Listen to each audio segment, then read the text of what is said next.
Yo, what's up guys? Season 25 RTA tier list. Reason that I'm making it right now is because I'm going on holidays for the next 2.5 weeks. That also will mean no videos for me or streams for 2.5 weeks, which is probably the longest time that I didn't make any videos since, well, pretty much started making videos way back. I have a few pre-recorded videos that I will post out throughout the next days, but either bear with me. Hope you enjoyed this video for the tier list. It's always a lengthy one. I hope if you look down at that thingy and the bar doesn't say like 2 hours 30 like the last one was. I hope it is short. Please let me shorten it. Either how, RTA tier list. I'm going to do a little bit of explaining like I always do. The RTA tier list is a G3. It is, my opinion, involved a little bit with the Twitch chat that I have, win rates that we can look up, and mainly my biased opinion.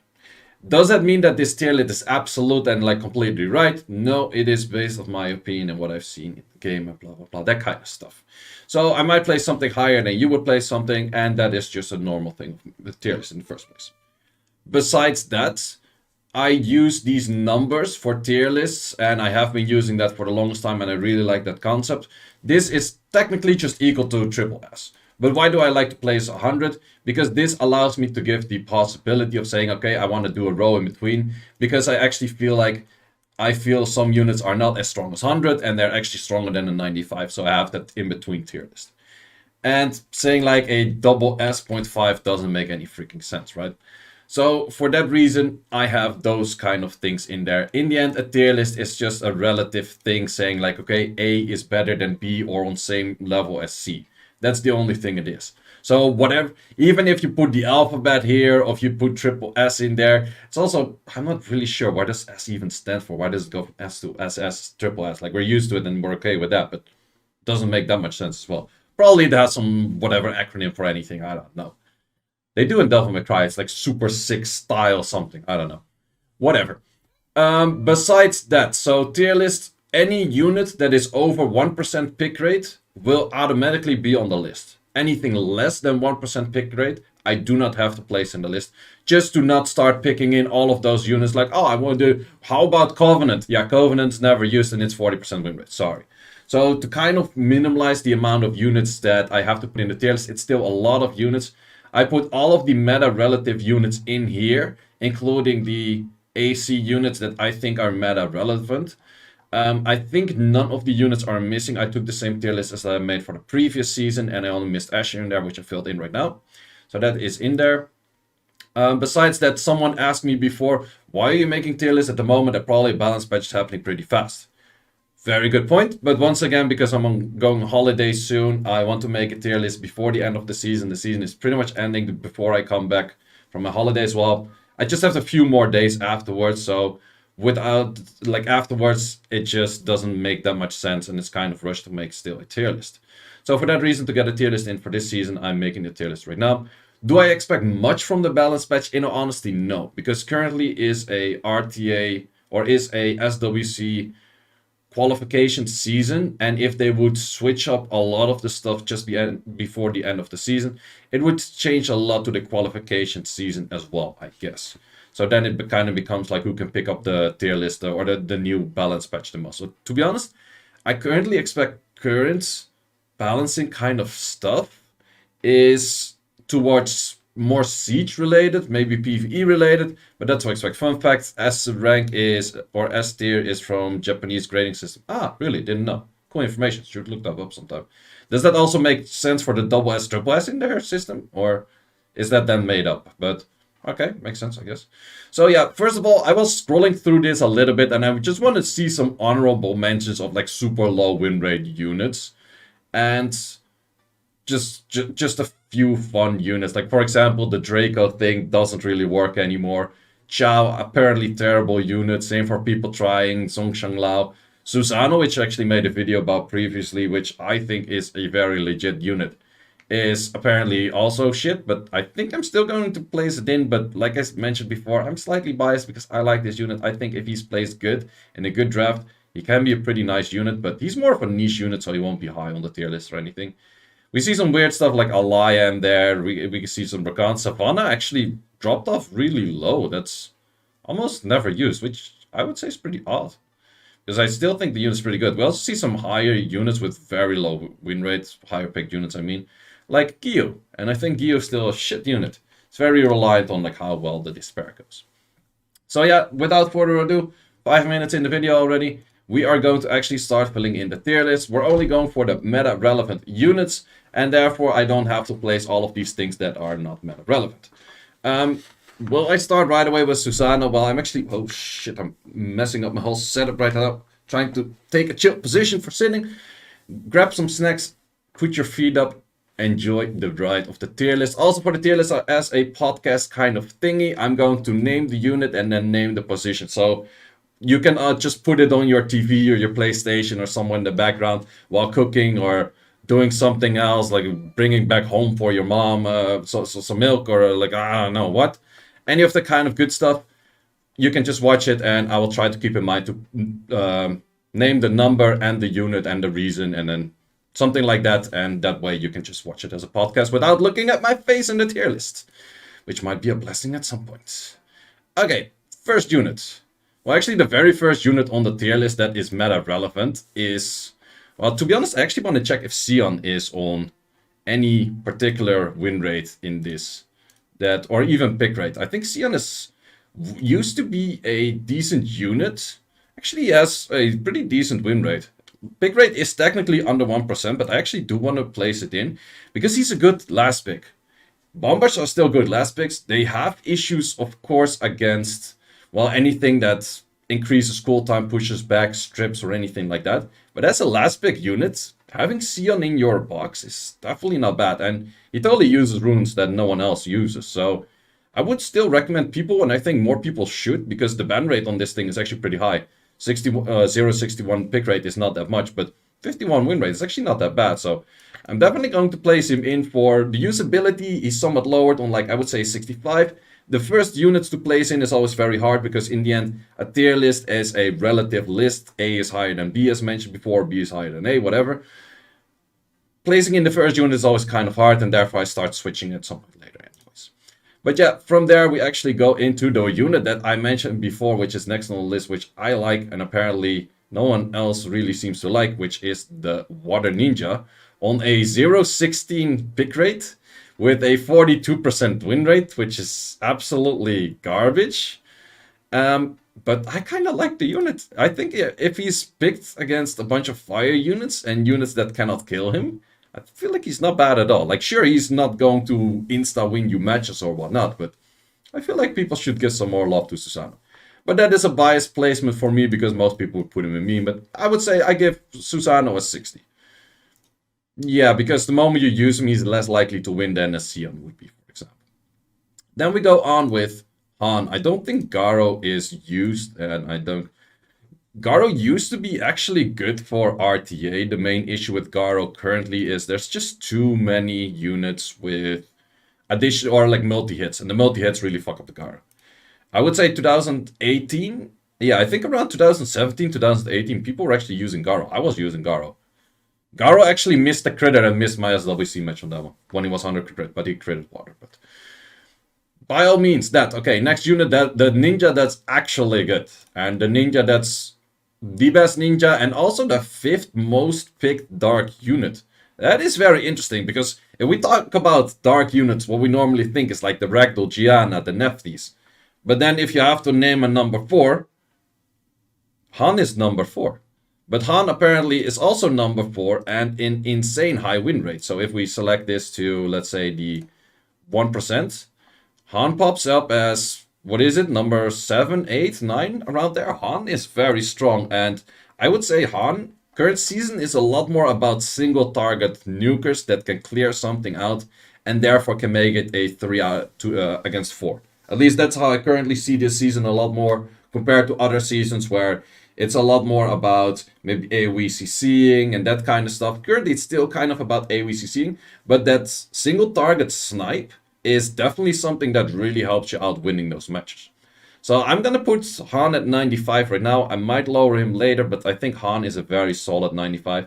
And I think it's arguably, okay, it needs a setup of a strip, but afterwards it doesn't need any setup. You can build it very tanky, it still does an insane amount of damage. He's kind of stat hungry, but he is very good the moment you get those good stats and those good artifacts in. Then a unit that's, I think, new on the list, wasn't on the list last time because Camilla got buffed and then buffed again. But Camilla actually surprisingly has a win rate of 47.77. It's pretty close to a 10% pick rate. I feel like Camilla is nice. The only big issue that Camilla has is things like Oliver. The moment it starts pushing back, that kind of stuff, it's pretty hard. But it has that potential to solo your match.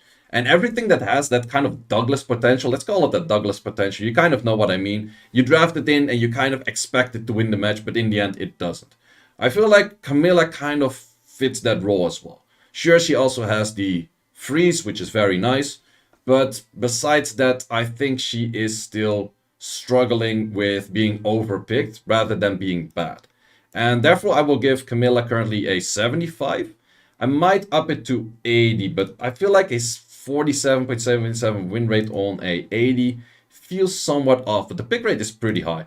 But I literally feel like if the pick rate was lower, her win rate would definitely be higher. Because I think people are over spamming her. But to be honest, I also had a bunch of drafts where I used her or I saw her and I thought like, okay, this is where she's going to clean map. And then she pretty much didn't do jack shit. Also, I had a few matches where my Fire Monkey killed Camilla 1v1. So Camilla 1v1, it does have the heal, but she's more of a healer plus side healer right now. And then a CC'er as straight up a insane 1v1er. Because, well, sure, the monkey needs to crit, she always crits. But I feel like that monkey actually has a decent 1v1 against her, which he shouldn't. And that was not just pure rune quality, I think. So then again, I think 75 for Camilla is fine. Then we have her sister, which is the Vanessa, which was also buffed once more. Buffed to have a strip right now. Also commonly getting used as Swift unit right now, because if you bring it Swift, technically Vanessa doesn't really need to proc to be good. Because if you proc out of stun and then strip armor break, it's nice. But that's the only scenario where her proc matters. Because if she uses S2, S2 into S1 is near no damage. S1 into an S2 is near no, yeah, it's still not really damage. A proc to get her passive back or proc out of like a debuff or something, sure, that is good. But is that worth your set that is faster than all of your units? And I think a lot of people are putting her on like a weak Fio set still. And that's somewhat hurting her win rate. And she has to move before other units. So let's say you have a Swift Black Maroon or a high-speed Oliver or name it any unit, for example, that Han that we mentioned earlier. She has to move before.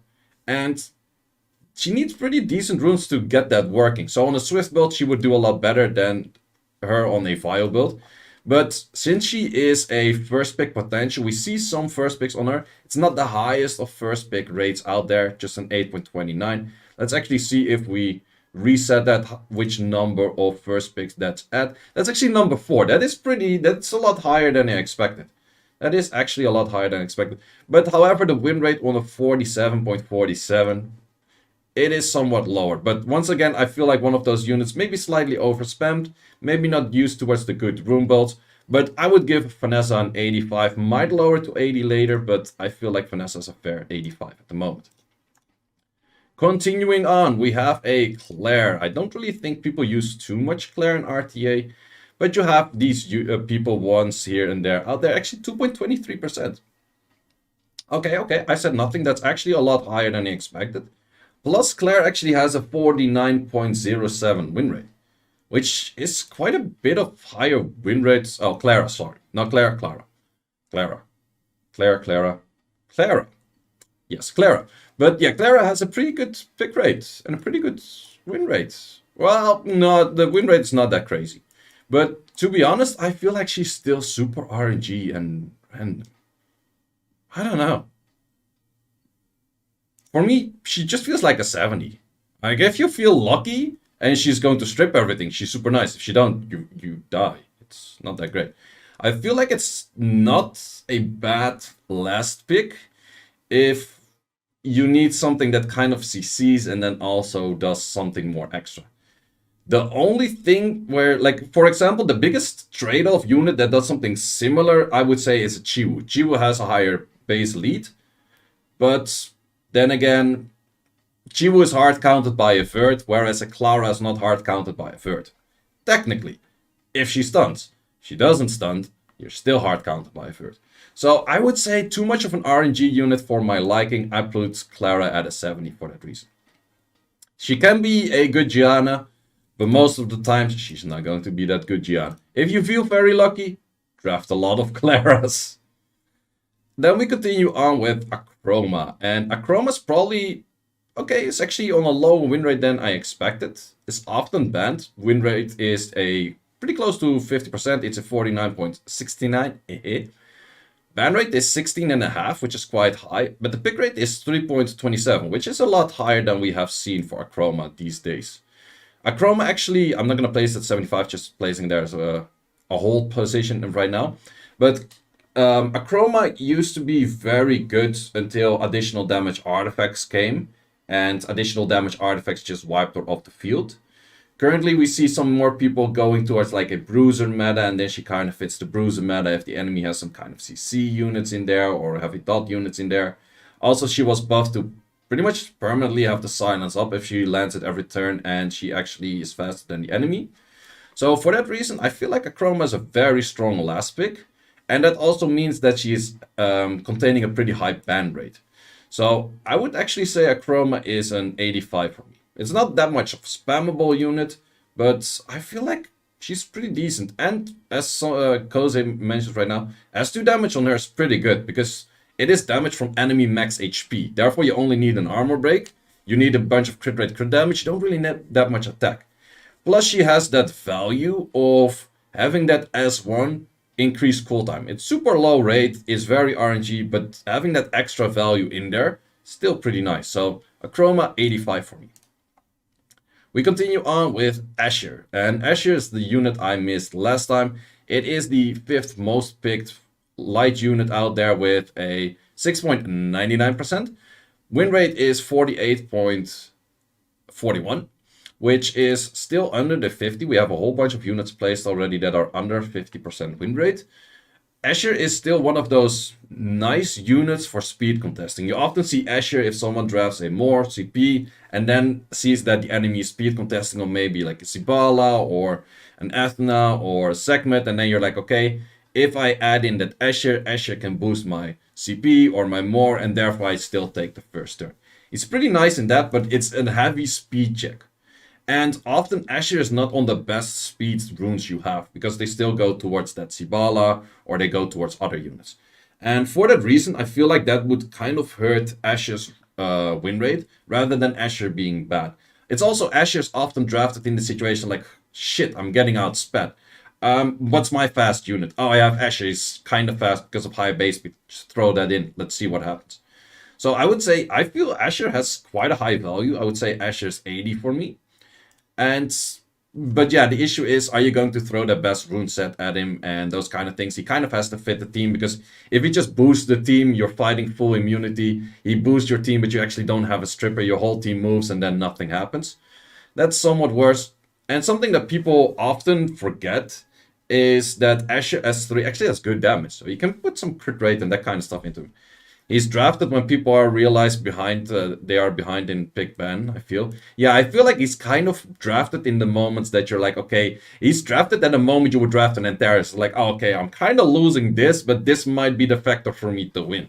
And then I just try to speed up, or I try to Antares RNG you. I think he's kind of drafted at that moment. I feel like if he's more, like, fitted in the draft properly, he would have a high win rate, but still, solid unit. 80 is definitely a solid place. We go on with a dragon, and not sure if we see Varad all too much. Actually, whoa, Varad has a high win rate. Wow. Varad has a 52.58% win rate, 27% ban rate, a 1.43% pick rate, which pick rate is fairly low.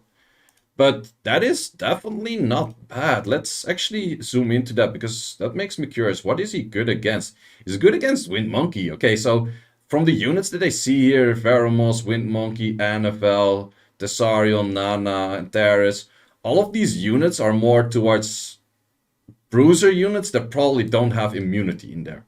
And that is what he seems to be good with. He's mainly good with AoE strippers. That part makes a lot of sense. Interesting, interesting. Cool to see a unit that's slightly different being picked up. It's mostly as a last pick, if it's only as a last pick. So I would say he's kind of on doing what Sion does, but then better, and therefore he gets a 70 for me. Maybe even a 75, because the win rate is actually pretty high on that unit. I'm quite surprised that he's doing that well. He recently, or semi-recently, got the buff that if he has more than, I think, double the amount of defense or something of the enemy, he always does a hit, he never glances or something like that. I don't know exactly what it was. I do know that he never glances if he has enough defense. But I'm not sure what the threshold was anymore. But yeah, pretty solid unit, 75 for me on Ferret. But Ferret is not picked that much, so therefore he just gets a 75 on that. We have Zyros, that's not used. We have Verdiheal, and Verdiheal is a unit that everyone loves and everyone hates, and is actually the most picked fire unit at the moment. It seems. Is it? Would it actually be? Wait. Does that actually show? Because that used to show the most picked unit. No, that's not the most picked unit. It is pretty close to. It's one of the most effective. Nice t-shirt. Tier list. Oh, I thought you said for a second t-shirt. Tier list. So Beastrex, how you doing, man? But yeah, Verdiheal. Verdiheal is picked a lot. And Verdiheal actually has a high win rate. And Verdiheal is also one of those units that I just mentioned. Like, hey, I'm on the back foot right here. I'm kind of losing this draft. I'm getting AoE CC'd. I just throw in that Verdiheal, and I hope that this Verdiheal fixes my life. Well, actually, Verdiheal is not too bad at fixing your life at a 49.82% win rate. That is, I would say, arguably very solid for also having a 23.20% pick rate and a 24.71% ban rate. That is overall a very solid unit. And the thing about Verdiheal is also, you can build him on 3 different ways. Technically, you can have 3 different Verds built up at all times. You can have a Swift Verd, you can have a Vio Verd, you can have a triple Revenge Verd. You can actually have 4, because I've seen Vio Revenge Verds that are high speed, but you can also do a Vio Revenge Verd that is low speed against Leos. So technically, you can have 4 Verds built at all times. Probably you're not going to do it, but I would say that Verdiheal is very solid at an 85.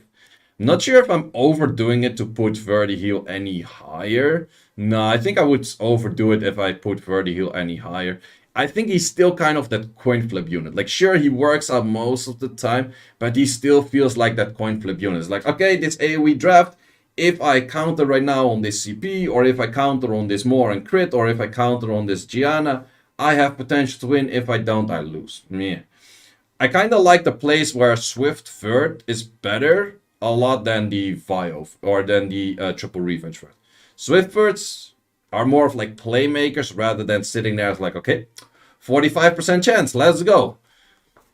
So yeah, Verd is a 85 for me, because I would say by the numbers he should be maybe higher on the tier list, but by the RNG factor I kind of lower him a little bit for that. We continue on with the next unit, which is a Chimera. Chimera is a unit I haven't seen too much. That is also mainly because the Tablo Chimera meta is somewhat over, because Tablo Chimera meta is somewhat hard counted by a whole bunch of units. However, nevertheless, Chimera is on a 49.22% win rate, 17% ban rate, and a pick rate of 5.19, which is actually quite a bit higher than I expected. So what does he pair up with these days? He pairs up with LDs, well, a lot of units do. For example, the Maximilian, the Pandas, Veronica, but also Hathor. Yuck, Hathor's coming back. What is he good in countering? He actually has advantage over Manon. Okay, I'm picking that unit all the time. No, just kidding. But yeah, has an advantage over Manon and Camilla. Bunch of other random units. He's kind of random-ish. Okay, not too bad, not too bad. I would say that I give Chimera a 75 for that. Is that too high? No, I feel like for a 5% pick rate, pretty decent ban rate. Also has the potential, for example, to be a hard counter against certain things that have a certain strip, no names, Gianna. If you put it on Nemesis, you put it on Swift, you outspeed the team with that. There's a few other units like that. It also technically counters Veronica, which is arguably still one of the strongest units in the game. No spoilers. Yeah, there's just a bunch of things that Chimera hard counters and kind of forces him in a must ban if you're drafting those units in. So that makes Chimera pretty nice. We continue on with Zarath. Yes, I'm doing this tier list, well, just before a balance patch. We don't know when the balance patch comes. And I'm doing it just before my holidays, and otherwise I'm at the end of the season and I can't do an RTA tier list for this season. So that's the main reason why I do the tier list. We look at Zarath, and Zarath is actually almost never picked. 40% win rate, 0.62 on the pick rate. I'm not gonna place it in, that's too little for me. We continue on with a Julian. Julian is actually 0.8 on a 45. That is too low for me to be useful as well, so I'm not actually... anything below 1% I can decide not to pick in or to put in.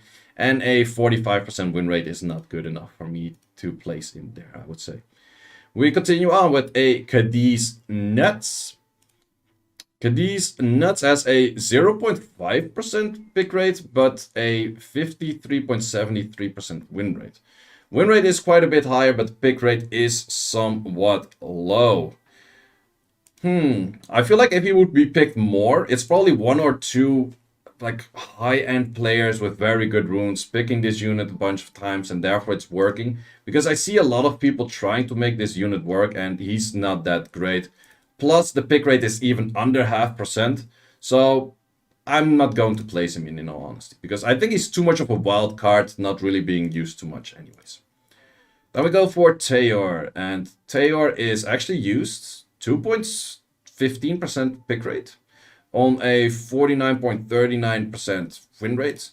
I would say he's somewhat on similar level on Varad. The only difference is that a Teor needs very good runes to shine. A Teor needs to have that one shot. A Teor needs to have that high accuracy. A Teor still needs to be somewhat survivable.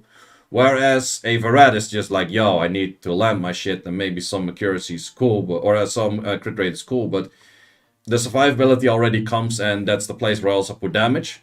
Teor is a lot harder to rune, but I feel like Teor would be better in the end than a Varad. Also, where Teor can be more of like a standard draft in, where you could say like, okay, I have a common draft where I snipe with a Vanessa into a Teor, S2, insta-kill something. I feel like Teor is pretty solid at this 75.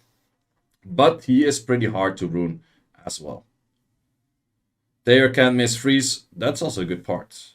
But yeah, I'm somewhat surprised about his lower win rate. His ban rate, however, on a 37.50 is insanely high. So often he doesn't make it to the match. It's actually interesting to see. Does his win rate get better if he's in the match? Yeah, so if he's actually let through in the match, he actually increases his win rate by pretty much a whole percent.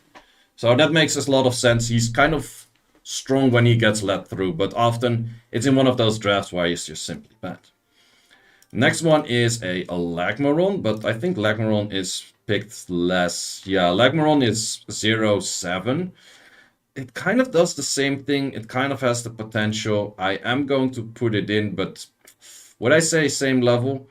To be honest, would I say same level? If you can build one or the other, I would recommend you always to build Teor.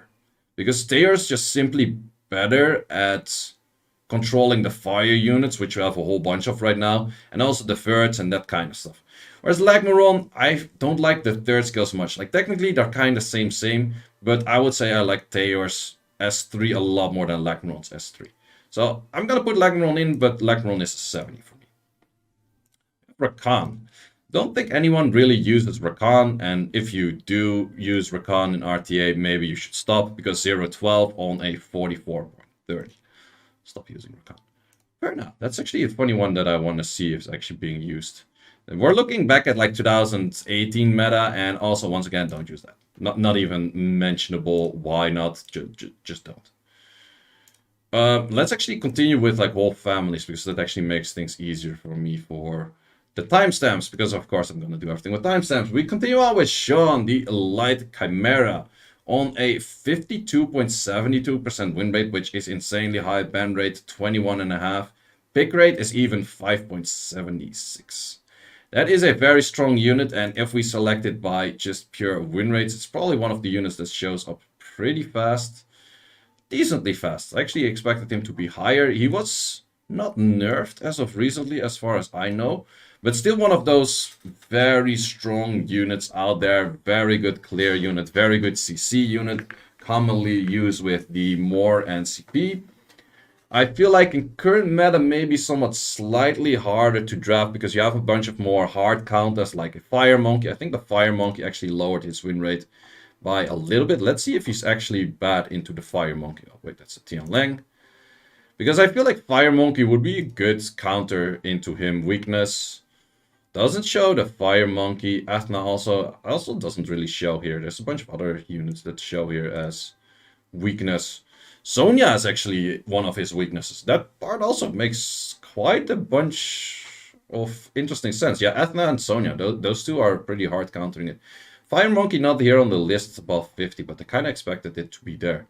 But yeah, I think he's in current season somewhat worse than he was in the last one because he just has more struggle of doing what he did last season. But still a very good unit. I think last season I put him at 95, current season I put him at 90. I think like he's still very strong, but he needs the correct team around him to shine.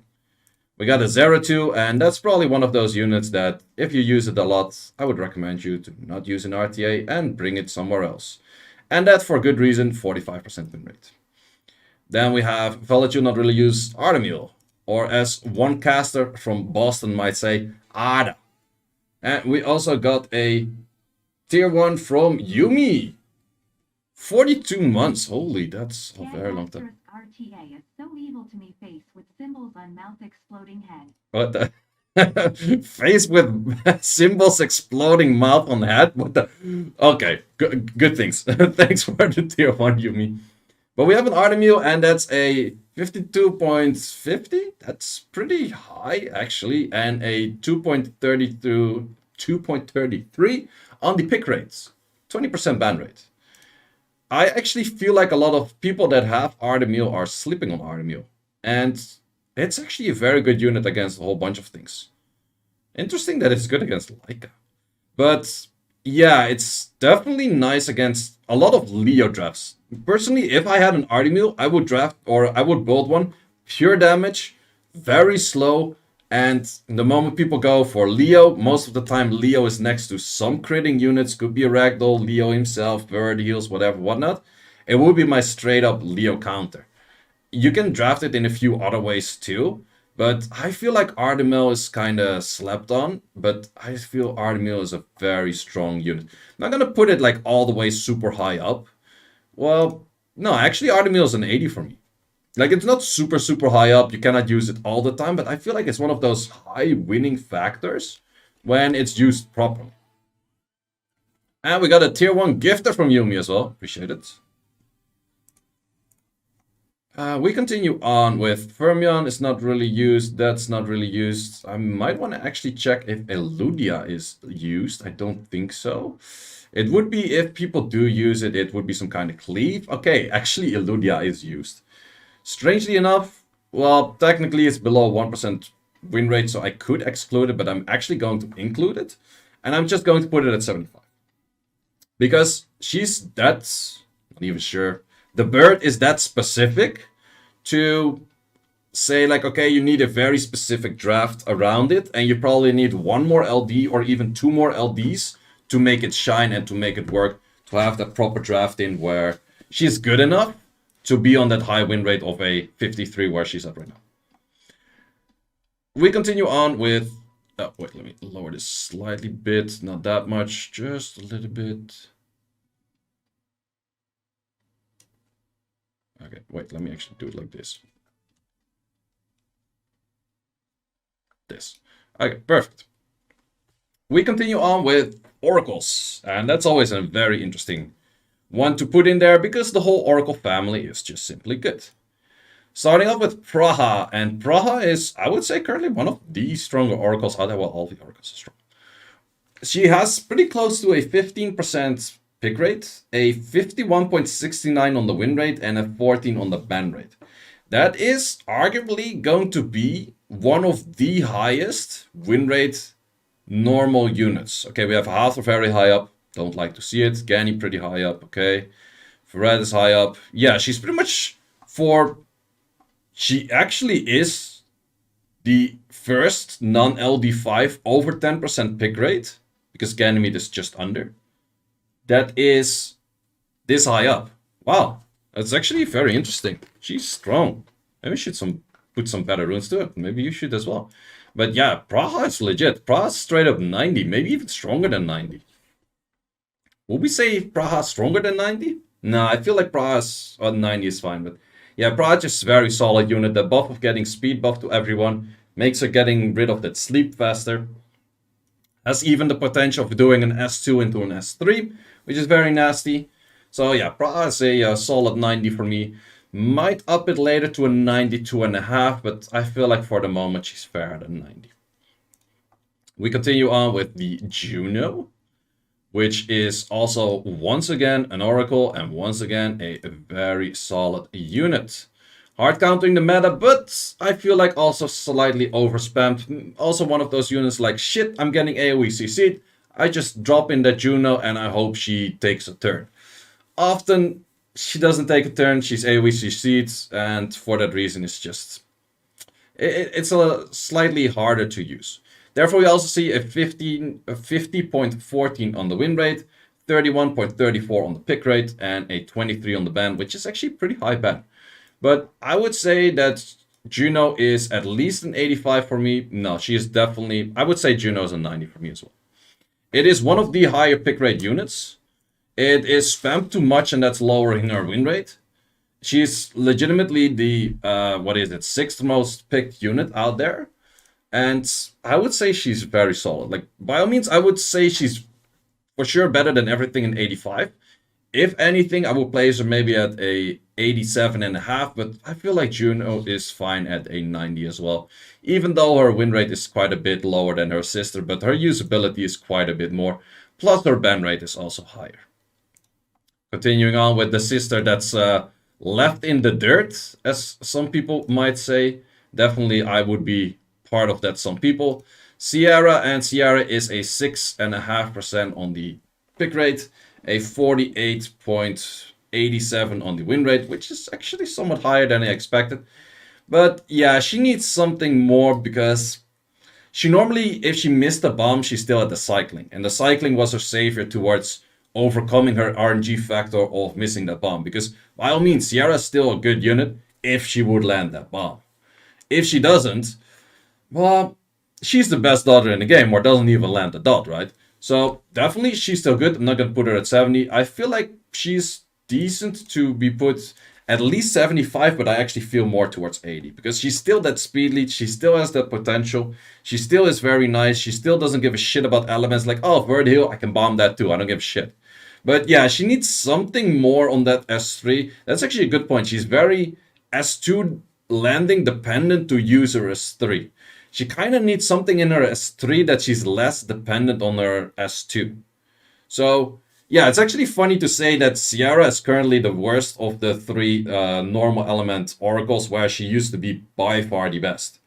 Which is a pretty interesting factor. That's also artifacts. And artifacts are very hard boosted by getting a lot of turns, cycling, and she lost her cycling potential on the S1, whereas Juno and Praha got their cycling potential from the speed buff that both of them acquire. So for that reason, I would say an 80 for Sierra. We continue on with Gianna first or Lima first. Let's go Lima first because it was first in list. Lima's one of those strange units, I would say. She's used to be insanely good on the triple revenge. I actually had one tier list that I placed her at 100, but I would also, like in hindsight, was that smart because Compt was nerfed her the next balance patch after, including the whole rest of the family. But I probably don't have that influence that they actually listen to those tier lists and actually do it for that reason. But she was still very good, and I would say that she was mainly good on a very good triple revenge set, which pretty much no one had. So for that reason, I think for the majority of the people, she was probably a 95, maybe even 90, and for me on triple revenge, she was 100. But current day and age, Lima with a worse S1, still pretty good S2 and S3. However, the S2, I still don't really like it because if I strip like let's say a Shizuka S3, I strip 6 things and I get 2 speed downs. Like, I wish that were like a lot of dots. That would have been nicer. Either S3 still very valid, still very strong S3. And looking at the win rates and the pick rates, we have a 5.32 on the pick rate, 50.50 on the win rate, which is not that bad. Ban rate is 17, which is pretty high. And I would give Lima actually an 85. The thing about Lima right now is that she fits more of a bruiser style. However, the biggest issue for her is the moment she got nerfed. Also her 2 biggest counters, which are actually her 2 sisters, because the S2 providing a lot of dots on the whole team are her biggest counters, got buffed at the same time. So she got double nerfed by the others being buffed, I would say. So Lima technically got a double nerf in one balance patch, more or less. Because buffing an enemy is kind of a nerf team. So Lima 85, maybe I want to drag it down to an 80. Nah, she's definitely better than Sierra. She's better than these. Yep, definitely. Okay, 85 is fine for the Lima. Then we have the next one, which is Mrs. Gianna, which is still second most picked LD5 units, I think.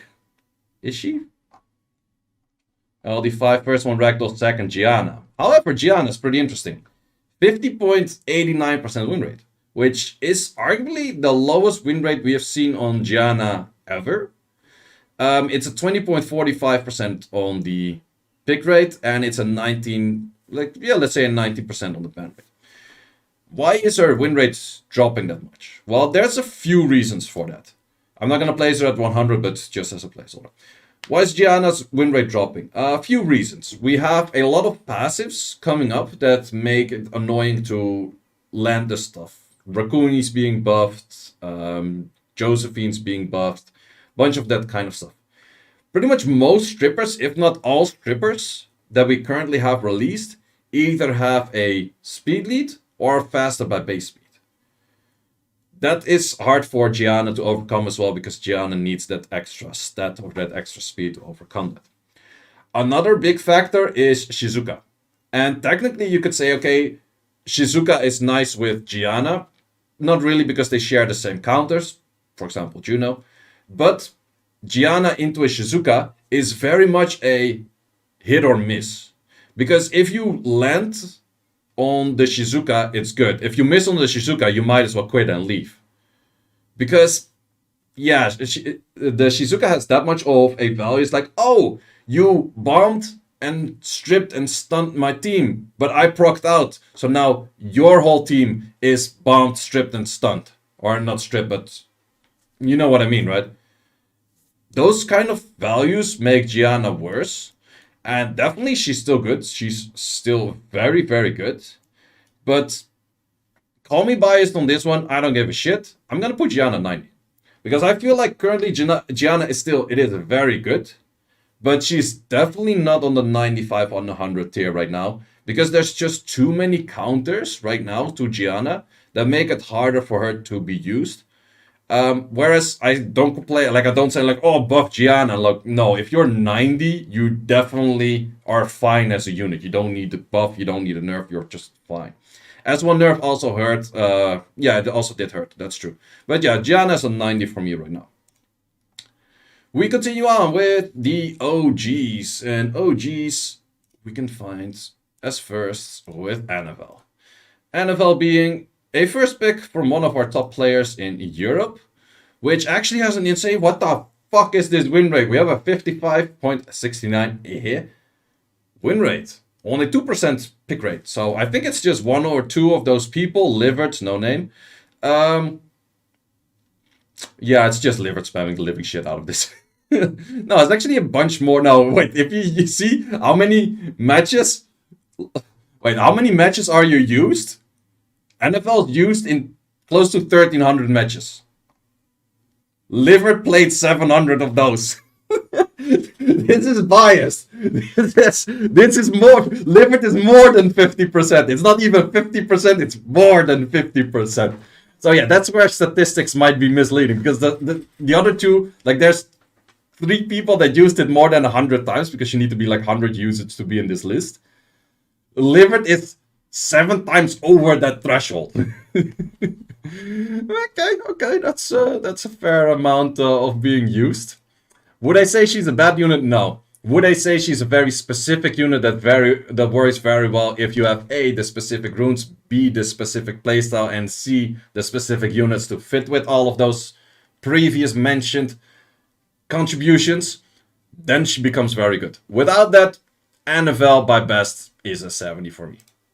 Like, in all honesty, if someone randomly drafts an Annabelle, I would say that it's just a 70. And Livered has a fucking 63 win rate with Annabelle. The thing is, if Livered, like, let's say I was the only Gianna user in the whole game, and my Gianna has a 63% win rate. Of course, I boost Gianna's win rate by a lot.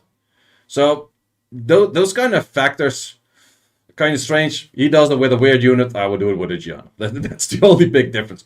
But yeah, it's one of those units that for him, it works really well. I've seen other people try to pick it up. It doesn't work as well. I could maybe up it to a 75 for a niche pick here and there, but still 2% on the pick rate. Okay, I'll put it 75. I put it 75. I think it has potential, but it only has potential with the right units and all of that stuff, as mentioned before. Continue on with her sister that likes to put shit on fire and that smiles with a teddy bear in your face. Rika. Rika is close to 52% on the win rate and a pick rate of close to 2%. Ban rate 44. That's actually, if we check it, is that one of the highest ban rates in the game? That is number 4 highest ban rate in the game, which is pretty high value. If it's let through in the game, is it actually better in the draft or outside of the draft? I think it's better outside of the draft. Or in the draft outside of the match. Oh, that doesn't really work. Wait, we just go back. Rika. Whoa, no, whoa. She's actually way stronger in the match. So if she's led through, her win rate goes skyrocketing. Okay, Rika's solid. Yeah, that's one of those last picks. If your enemy doesn't have any strips, or it doesn't have, pretty much if you cannot control the Rika, if you don't have any immunity, Rika goes off. So you cannot really use it all the time. It's not that spammable. It is kind of on Verad level, but does it better. So I would say 80 for Rika for me. You cannot use it much, but it's definitely one of those units you definitely want to think about during your drafting. Always thinking about, like, okay, in this final pick, what works? Could I Rika this? Could I Verad this? Could I don't know what this? But the moment she fits, she goes hard.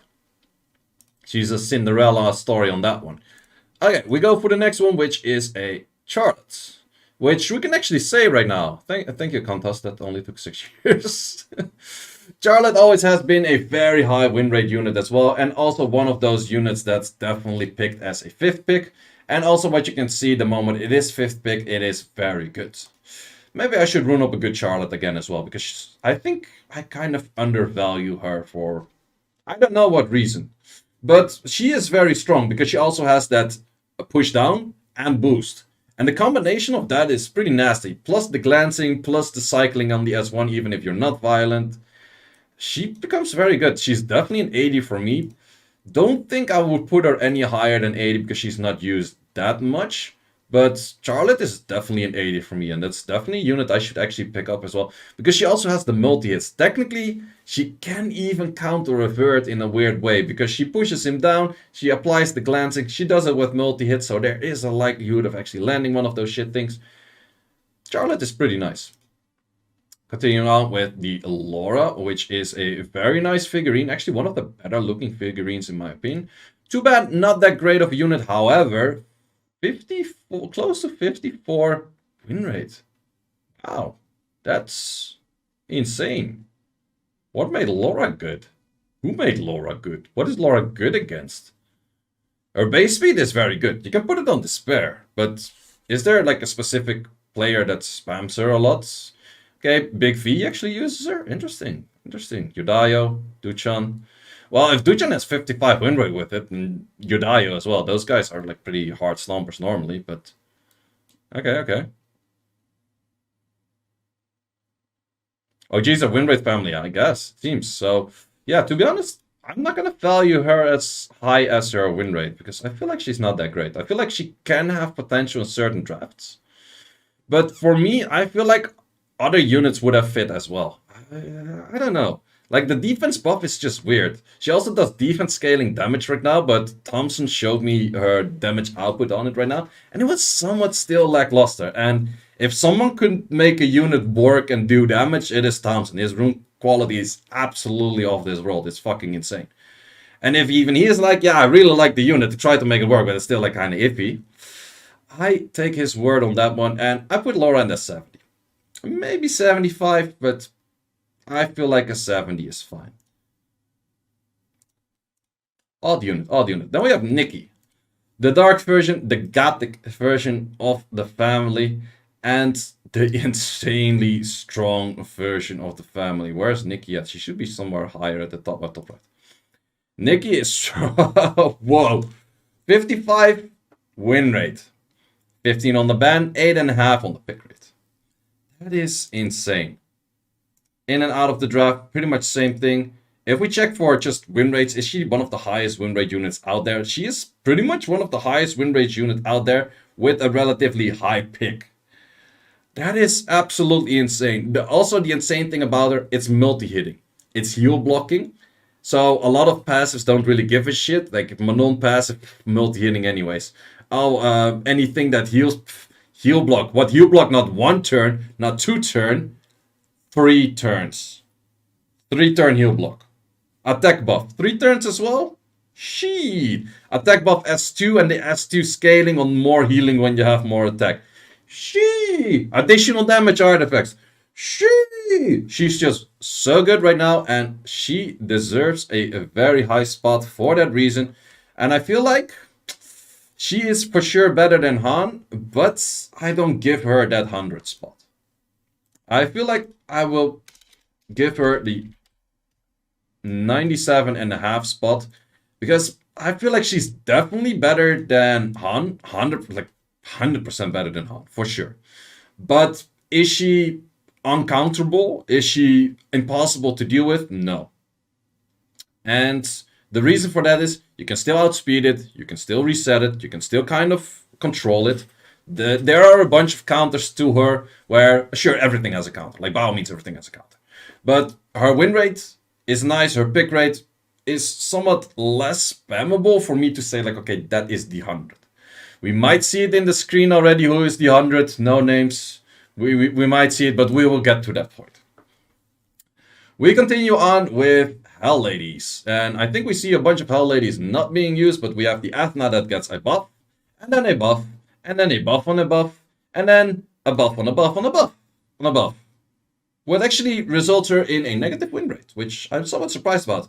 Close to 49 on the win rate, pick rate is 33.44, which probably results her in being the 3rd most picked unit right now. 5th. Okay, interesting, interesting. I think she's somewhat overspammed. I also feel like I tried a Swift Athena, I tried a Vio Athena, and the Swift Athena was garbage for me. Maybe my Swift runes are just garbage, I don't know. I tried the Vio one. Couldn't necessarily spam it, I was spamming it a little bit too much. But Vio one was so much better for me than Swift. But that is for me, maybe I have way better Vio runes than I have Swift runes. But Swift, she still has the potential to be, what's her base? Like 119, it's insanely fast. She has the potential of going first, S3ing on your Robo, or your more not moving, therefore not stripping, you get fucked. Are you Swift worse than Obabos? Yes, I would say so. Yeah, he farms a lot more giants than I did. And I was actually talking to Obabo at SWC Tour of Europe, and he says, like, yeah, if I want another, like, 205 Swift set, I just farmed 2 weeks of giants and I get that. I'm like, are you farming B20 or am I farming the wrong giants?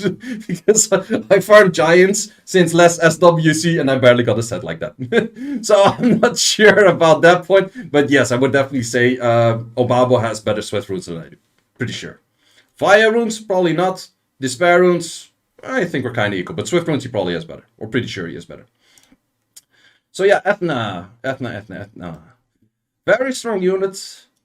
85 is maybe underdoing it. I'm not sure. Would she be a 90? She's picked enough to be on the 90, but she's not on the win rate of a 90.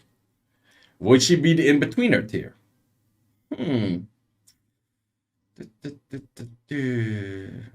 No, I think 85 is fine for me. What would you guys say? In-betweener tier on 87.5 or fine at 85? In between? Anyone else? I think in between a tier. It will happen at some point anyways.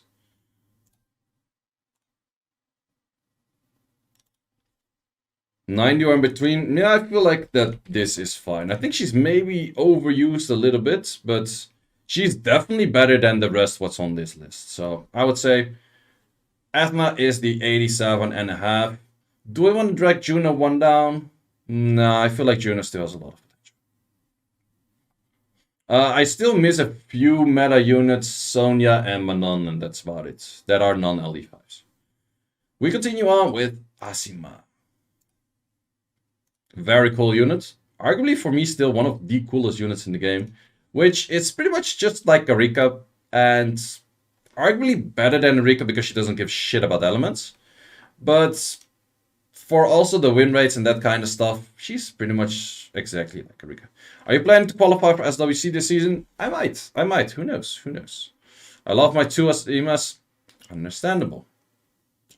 Very cool unit. Not just RTA, but a lot of other stuff as well. And, I'm actually feeling like another in-betweener tier. Yeah, maybe just 85. No, I'm actually going to one upper from Rika, because in the end, she's just a better Rika. She's 100% a better Rika. Sure, it's still last pick, sure, everything like that, but she's just straight up a better Rika. I think the win rate is somewhat dropping because people spam her in like a specific draft where they use Asima all the time and that kind of stuff. So for that reason, yeah, 85 Asima. Kraka. Where do we place you? 50 on the win rates, 2.5 on the pick rate. Pretty close to 51 on the win rate.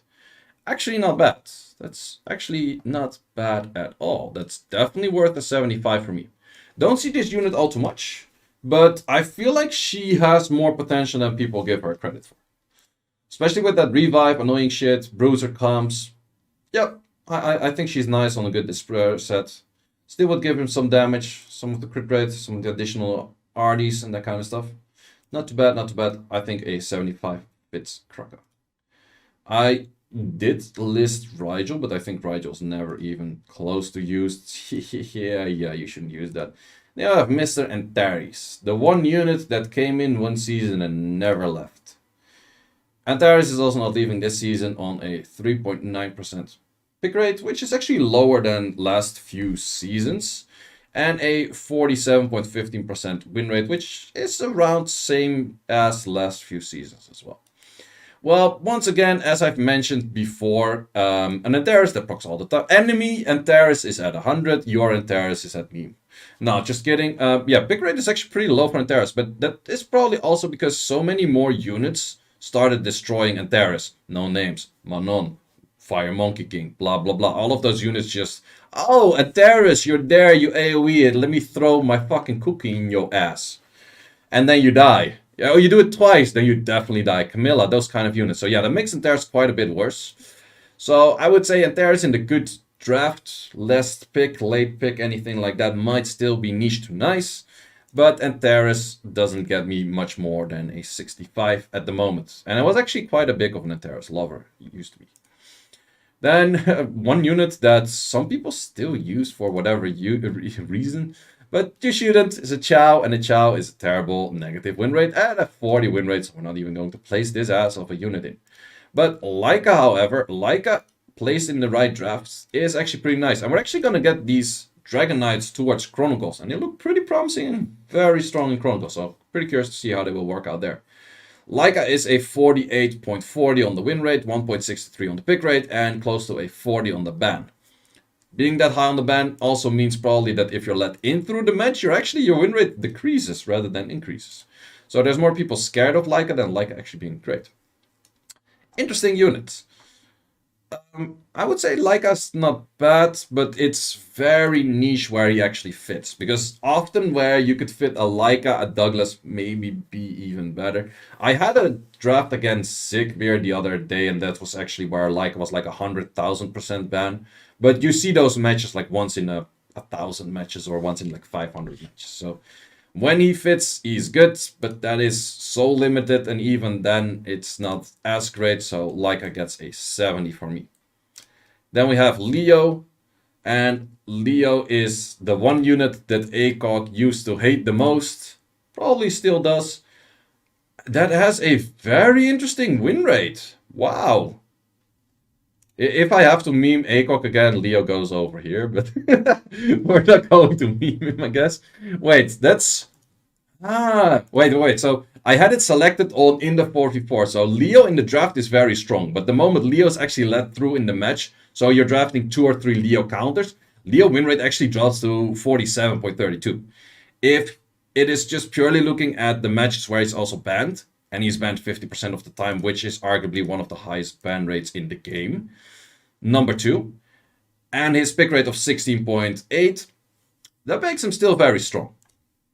And he has a lot of potential of doing something that other units don't.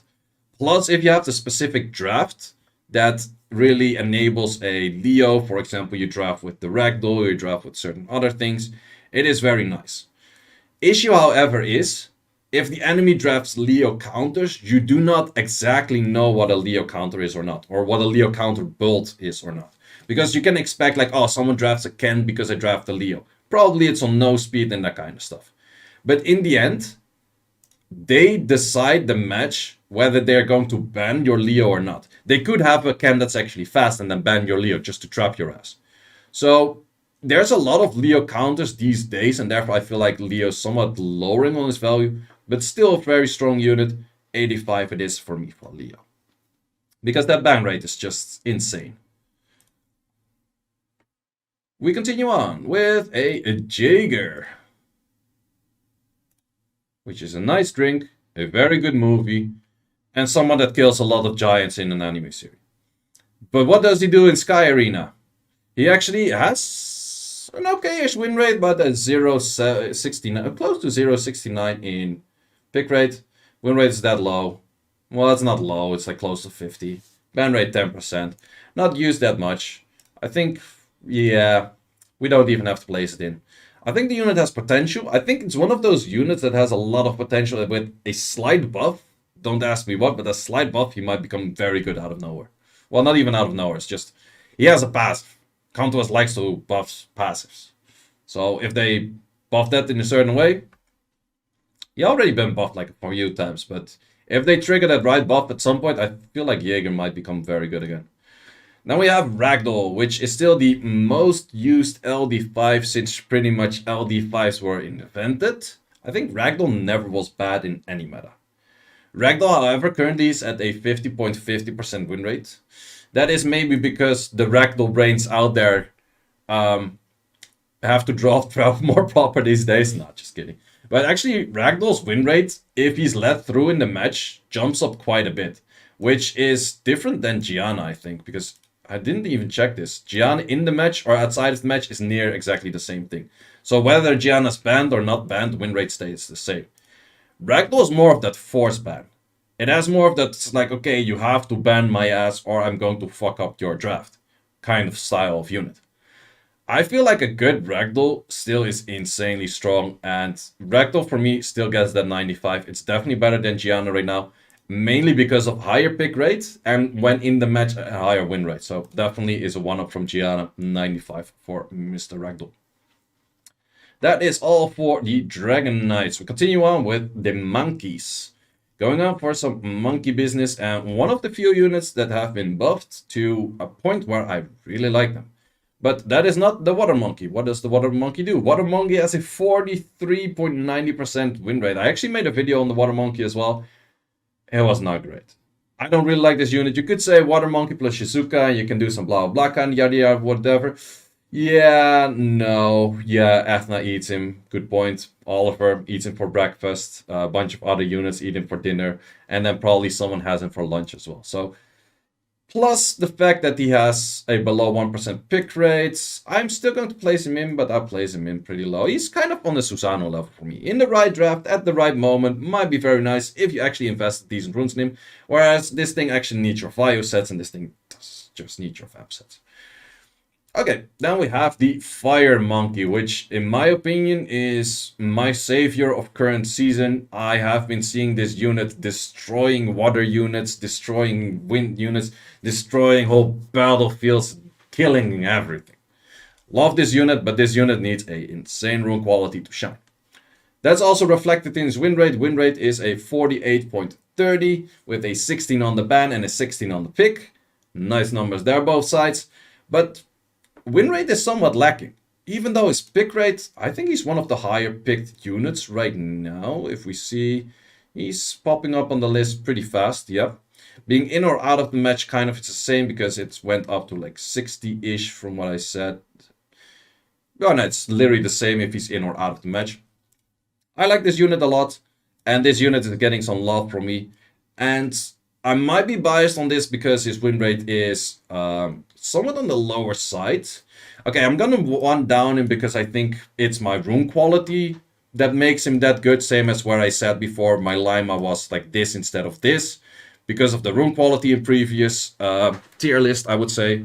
And currently I have absolutely best runes that I have on this monkey for the Bruiser set.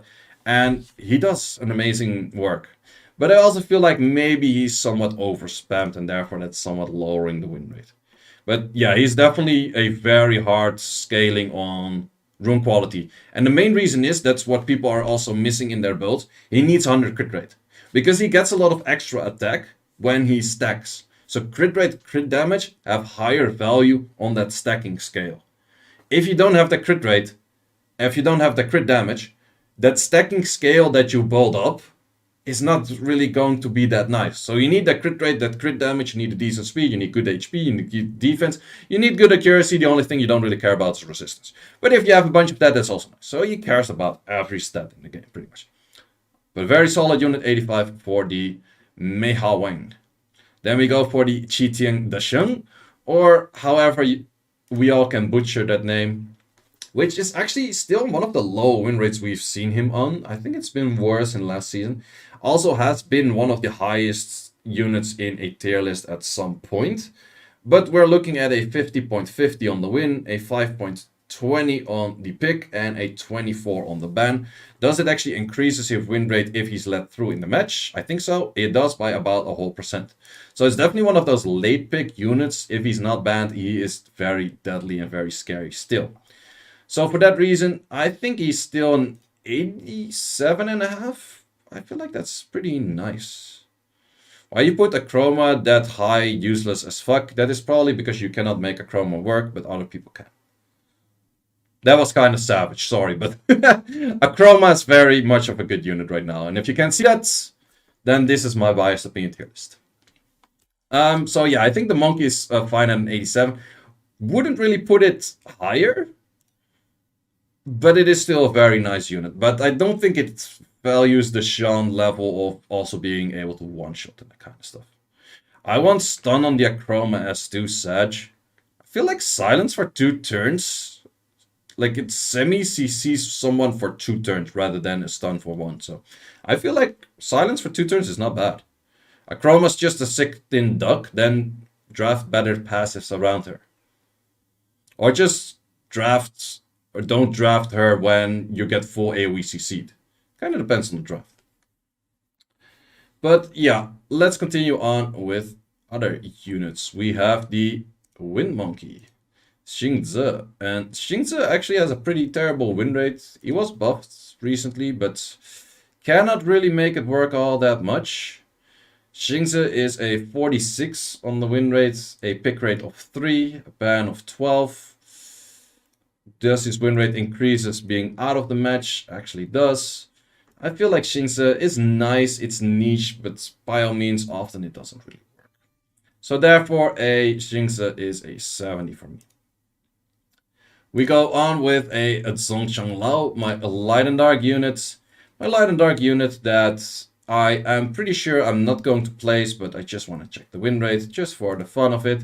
We have a win rate of 40 and a pick rate of 0.44. Insane unit. Is this G3? It is G3. So yeah, that one is not going to be placed. And if I will place it, I will place it in there. And no, I placed it there, but I'm still placing it there. Okay, we continue on. We had all the monkeys, then we have the sky dancers. Starting off with Yeonhong. Yeonhong, still one of the coolest units in the game. However, win rate is somewhat plummeting from what she had as a sky-high raising win rate before. 50.66 on the win rate, pick rate is a 10.10, pretty much 10.13. And then ban rate on an 18. That's pretty decent on a ban rate, and she's as good in the match as outside of the match. Still, I might be somewhat biased towards Yeonhong. I really like the unit. I think she's also like an insane pair with Nefty, so therefore I really like her. She's really a playmaker unit, and that makes her very cool. The biggest issue she has is that the S2 is very inconsistent. If her S2 was consistent, always stripping and boosting, Yeonhong would be straight up somewhere up here. Like 100% up here. But since you kind of are forced to do that S3 to make the safe play, to boost up your units, and therefore wasting your S3, and therefore not making the most optimal play if you would have actually landed your S2, it kind of lowers her value. But I would still say Yeonhong is a 90 for me. It's just still an amazing unit, very cool unit, definitely would like to have. Wu Young, on the other hand, that is a 2.9, and that is a win rate of close to 48, a little bit below that ban rate of 20. Mainly used in cleaves, you can see it being used here and there. Otherwise, I think it's a niche to nice unit, but nothing too crazy good in my opinion. I would give her a 70. She's also very heavy depending on like, okay, what other units do we have paired with her? She is that booster with a speed lead, which is very nice, but it's very depending on what kind of unit you have next to it as well. So I would give her a 70, maybe a 75. But I think I'll go for 70 because the win rate is also not that great. How about in and out of the match? Even makes it worse. So yeah, we have that going for her. We go on with the... Oh, we actually have a friend. Friend is something you still see some people use here and there, but in G3 most people don't because Fran has a 44 on the win rate and also a 44 on the pick rate, but then a 0.44. So yeah, that's definitely a unit. If you, for example, put your very best runes on it and draft your whole thing around it, then probably it works, but even then this win rate is kind of plummeting and pretty bad if other people try it. So Fran is not really used and I don't really recommend to use it, I guess. We go on with a Wusa, Pioneers. Pioneers, first one is Owusa, a very strong unit, is a 49.99 on the win rate, pick rate is 23, ban rate on a 18. In and out of the match, pretty much the same thing. Do you think 19 speed late on Fran will be too much? Yeah, I think the moment you go Fran... Yeah, the big issue for Fran is her base defense is absolutely garbage, and that pretty much makes everything one-shotter. So, I think for free-to-play unit, you can use her everything else except RTA. Maybe in a lower RTA, you can still use her.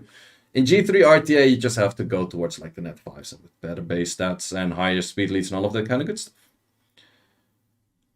To a Fran, I think that would be busted. Yeah, give back the stun on the S1 and then make her revenge standard without revenge runes. And then give her better base stats. Yes, that Fran would be at the top easily. But yeah, Pioneer, very solid. 50-50 units. I think Pioneer is just a very solid overall pick in general. 23 on the win rate, 50-50 on the win-lose. Or 23 on the pick rate, yes. Yep, Wusa's just solid 85. I think that's all there is to it. We have Chiwu. Chiwu goes on in here. Chiwu's actually a 50.63 on the win rate and a pick rate of 5.37. I'm surprised. That's actually a positive win rate, which I didn't expect for Chiwu. It's actually higher outside of the match than in the match. Interesting. Did not really expect Chiwu to be that much higher right now these days. Didn't really get buffed anything recently. maybe people have been putting higher damage runes to her, or to him. He has been buffed that he does speed scaling on his S3, so that maybe makes him slightly better. Would I put him on 80? It's 80 or 75 for me. Genny Hathor. You are very much right, sir. You are very much right. It's the Genny Hathor spammers with Chiwu. Sup, Krotos, by the way. Yeah, doesn't necessarily make her or him. What do you say here? Does it necessarily make him good, or does it just make Genny Hathor annoying, and then Chiwu's apparently the best pair with that? I will give Chiwu a 75. Good point. Good point. Please put Nikki lower. I don't want her to be nerfed. Okay. We continue on with Nigong. I don't think it's really used.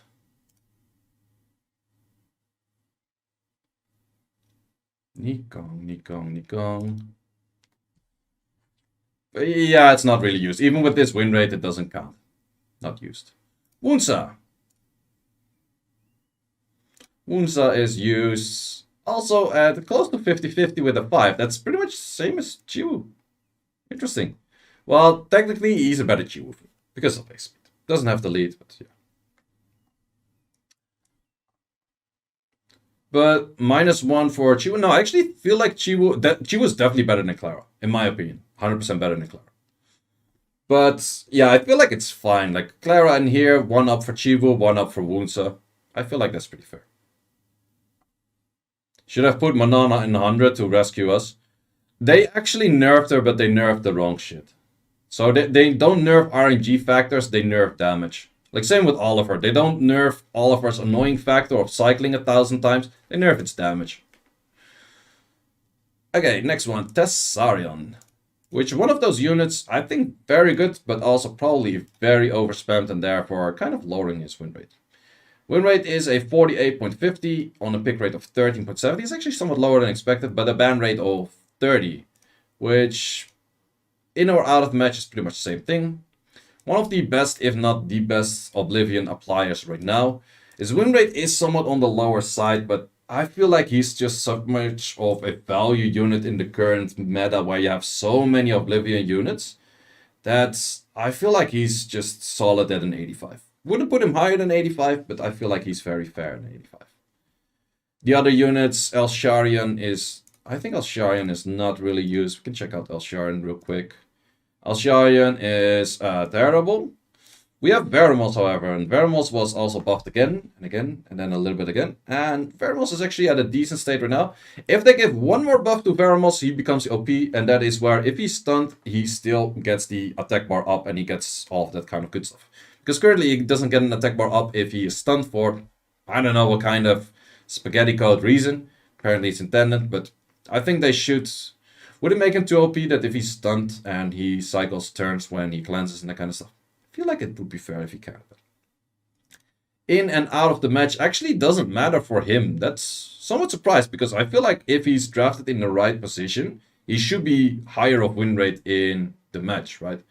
Probably still has issues with thirds, CPs and whatnot pushing him back. But I feel like a solid placement of a Verdi heal is worth a 75 for me. Or not Verdi heal, Veramos. Looking at Verdi heal when I placed him. Veramos at 75 for me.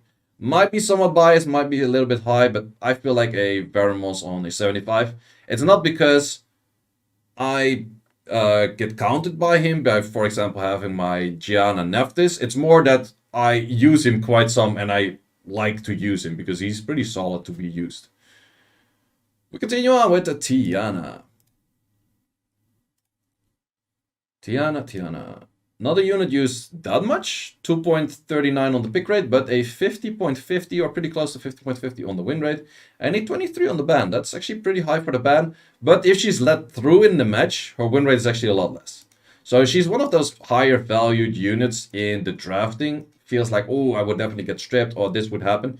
But if you let it through in the end, doesn't do too much. She has that buff where the S2 always crits if the enemy doesn't have any buffs. But also with that, it doesn't really always happen. Tiana for me, would I say 1 up from the Clara? I feel like you need to have a very specific draft around Tiana to make Tiana work. Whereas with the Clara, you just need that. And I feel like also the Tiana users out there often would have an LD paired with it. It would be a Nephthys next to it, or it would be, I don't know, like a Wu Yong next to it, or no, probably not because you removed the buff, but you get what I mean. You probably have like a bunch of extra LDs, Maximilian, Nephthys, yeah, exactly. Those are the two I'm looking for. Something like that. Nemtrap Tiana is definitely good though, I do agree with that, but yeah. Why Wind Monkey so low? Yeah, Wind Monkey's on like 46 or 45% win rate. It's actually pretty low. He can be annoying. It's one of those, like, if the Monkey always counters and always stuns, Monkey is up here. But you have a lot of matches Monkey doesn't do shit and he's down there. So that's why the Monkey's at a 74. We continue on with Elanoa, which, very cool unit, very much of a playmaker unit. But you need a specific draft to fit her in. But once you have that specific draft, which is often like something along the lines of more CP, bunch of other AoE CC units, but still having enough damage. Our biggest issue is if you have a team with her, Ganymede, and a bunch of other units that don't do damage, you're gonna need some damage in that. But she has a pretty decent win rate. Pick rate is not much. In or out of the match is kind of similar. But I feel like she's pretty nice. And I would say, I don't know, 85 for me? Yeah, you kind of need other good units to make her shine. Well, technically you just need more in CP. But yeah, having stuff like a Dark Robo, but even a Wind Robo. There's a bunch of things that make her pretty nice. Plus, she technically kind of counters third things as well. She has the glancing, she mostly is on Despair, she has pretty nice base speed. It is very easy to rune on that Despair set, so I would say 85 for her. However, she cannot be used as much, but I think will be pretty nice. Dark Puppeteer will be below meme tier. I would probably agree. We don't disagree on that one. Lydia. Lydia is not an RTA unit, and therefore we probably will not see it on this list. But just checking for the win rate, and win rate's actually decent, but the pick rate is non-existing. Tetra. The unit I like quite a lot. Fishy. But the Fishy has not that much of a win rate. 47. And once again, it's one of those units that I don't say like, oh, I like her because she counters me. No, I actually use her quite some. And she works for me. Weird thing is, in the match, she's actually way worse than outside of the match. So I would give her some minus points for not having a crazy win rate, but I like the unit. Like, to be honest, if you could draft Tetra or Veramos, in most cases, well, it kind of depends what you're fighting. Because Veramos, most of the time, triple Nemesis. Tetra, Swift Nemesis. But then Swift Nemesis along the lines of very high HP, and then plus 190, plus 200, something along the lines of that. So you have no speed lead, but you still go around the time where enemy Nephthys would go. That's pretty much what you would do. Yes, I'm kind of surprised about the low win rate of Tetra, because to be honest, I feel Tetra is in here. Like, I don't use it that much, but when I use it, I feel like it's pretty value. Yeah, she does heal quite a lot. You need HP. She's HP scaling healing, whereas Molly is target HP scaling healing. She is own HP scaling healing. So, let's say for the win rate, I'm gonna place her at a 7. We go on for the Molly, which is currently nerfed. We also see her a lot less in the current season.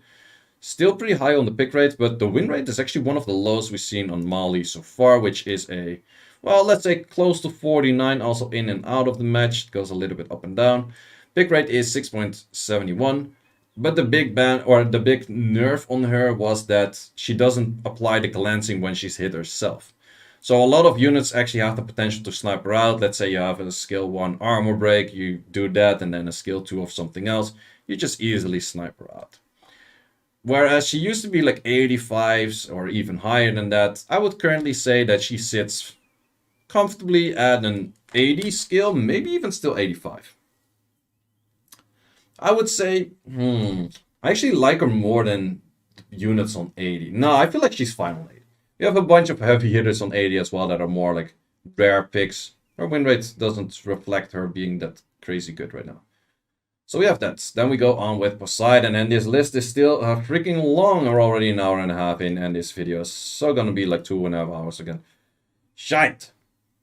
But yeah, Poseidon. Poseidon is 0.69 on the pick rate, with a 52 on the win rate. But It is very low on the pick rate. And to be honest, if you would...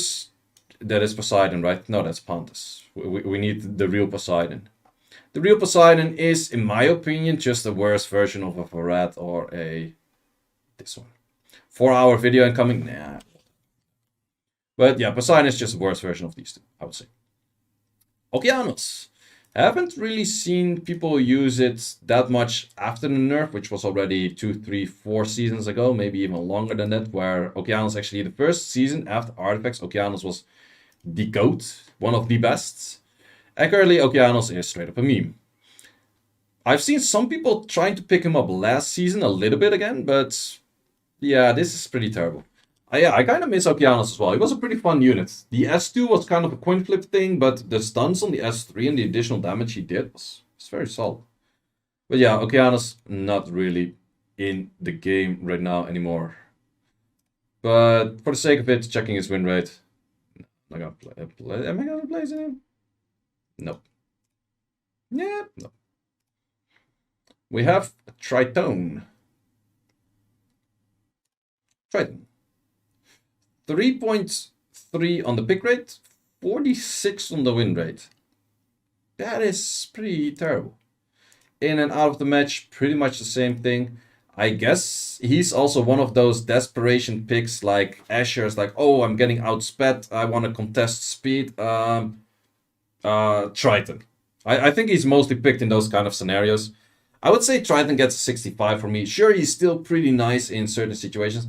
I actually used to run Triton, which was slower than my Giano and my Giano Swift, which was actually pretty nice because Triton on the S2 has a semi-CC for a 2-turn silence, which I think if more people would focus him, let's say, okay, you have your fastest unit on X speed and Triton is slightly slower than that. Sure, Triton is not then for the high speed contesting anymore.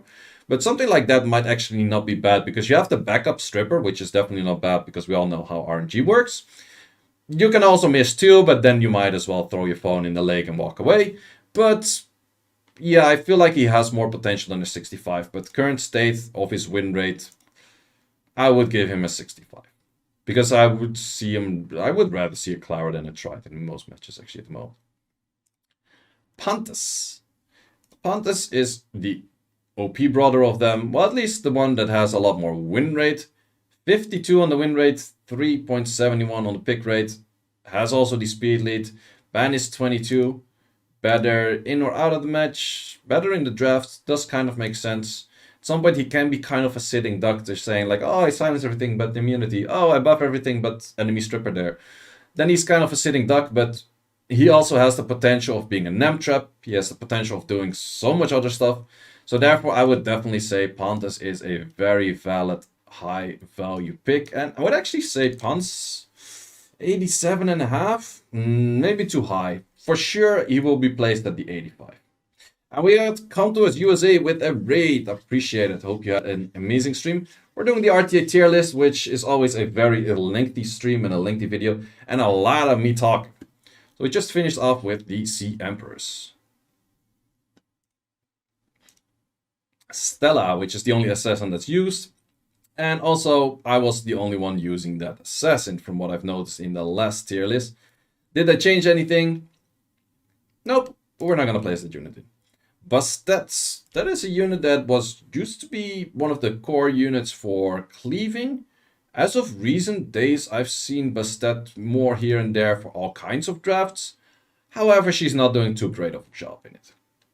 1.2 on the pick rate and a 47.63 on the win rate. 19 on the ban, which is still a reason to place her in the tier list, but she will get a 70 from me. 70, or even 65. I never really like Bastet that much. She gets a 65. Nah. I will actually one-up Triton. Triton has some more value. I'm going to say 70 for Triton because I feel like Triton and Bastet, they're both not great, but they kind of can do their thing.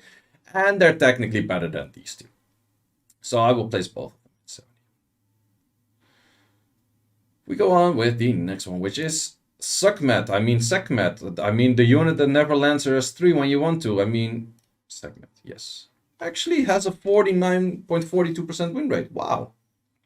Also an 18 on the pick. That is actually probably in the top 20 most picked units. Yeah, something along the lines of that. Not bad, not bad.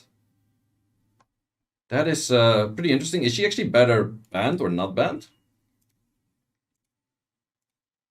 Better outside of the match, so she has the threat potential. Like, ooh, if she strips my stuff and resets, it's very value. But this is where you see the RNG happen. So this is like where you're like, ooh, she will do shit, and this is where, ooh, she didn't always do shit. So that's a pretty big factor for her. I feel like she still has a lot of value in that draft. I feel like she's a very strong pick. You also see the people that, for example, Ifrit makes very good use of her as well. He only needs one swift set, it's put towards her, and for that reason, it's still having like, okay, you're having outspeeding me, but my segment, even if you have a speed lead value unit that's fast, my segment will move before that and have that potential to reset. So that quite has potential to do pretty good things, and that actually I think would be an 85 for me. Sure, she mostly doesn't do her shit. Well, she actually mostly does, but she often, when you needed her the most, she vanishes like the fucking Avatar. But she still has that potential to do it, and I feel like that's an 85 potential for me for that segment. Then we have Hathor, and a unit I don't like to see is coming back. But apparently is doing an amazing... Why is Hathor at a 53.58% win rate on a 4.5 pick rate? And is arguably one of the highest win rate units for non-LD5s, the second highest, or the third highest. And yeah, that is... nerf her to shit, please. Like, don't give me... Don't give me much as to watch of Hathor, please. No one wants to see this. No one wants to fucking see this. Put her at 100 so she get nerfs. I don't have that kind of power. But Hathor actually has... Well, the thing is... Okay, boys, there's two things we can craft right now with this tier list. A, I put her in the tier list very high, and she gets nerfed. Or B, I put her in the tier list very high, and everyone starts actually picking her up. Because a lot of people are sleeping, on Hathor. A lot of people are not building Hathor and putting good runes to it. If I put Hathor over here, a lot of people are going to be like, shit, I'm going to build that Hathor, and you're going to face a lot more Hathors, which is actually fucking annoying. But no, I'm just going to keep it fair. Where do I think Hathor currently fits? I feel like Hathor fits in 85. And I'm not entirely sure why the win rate is that high, in all honesty. I feel like the unit is good, but the unit has so many counters. If you just, like, if you see someone, if you know someone is going for that Chiwu Hathor first pick, you know what's coming next. You just go for the Monkey, you go for the Juno, you go for the Masha, you go for a Ranuki. 4 fire drafts, you fuck up everyone. Like, all of those kind of things just fuck them up so badly. Even build the fucking Light Cat by all means. Give Light Cat HOH, have everyone build that shit, I don't know. Again, Hathor spammers are quite good at it. True, that's a good part as well, because I've seen people trying to pick up that draft and just completely fail with it. You kind of need Domon for getting Hathor, also partially true. I've seen some people doing it without, but you still really need to be on less level of brain, like less the player level of brain to make that work. And that's also the one that came up with this team.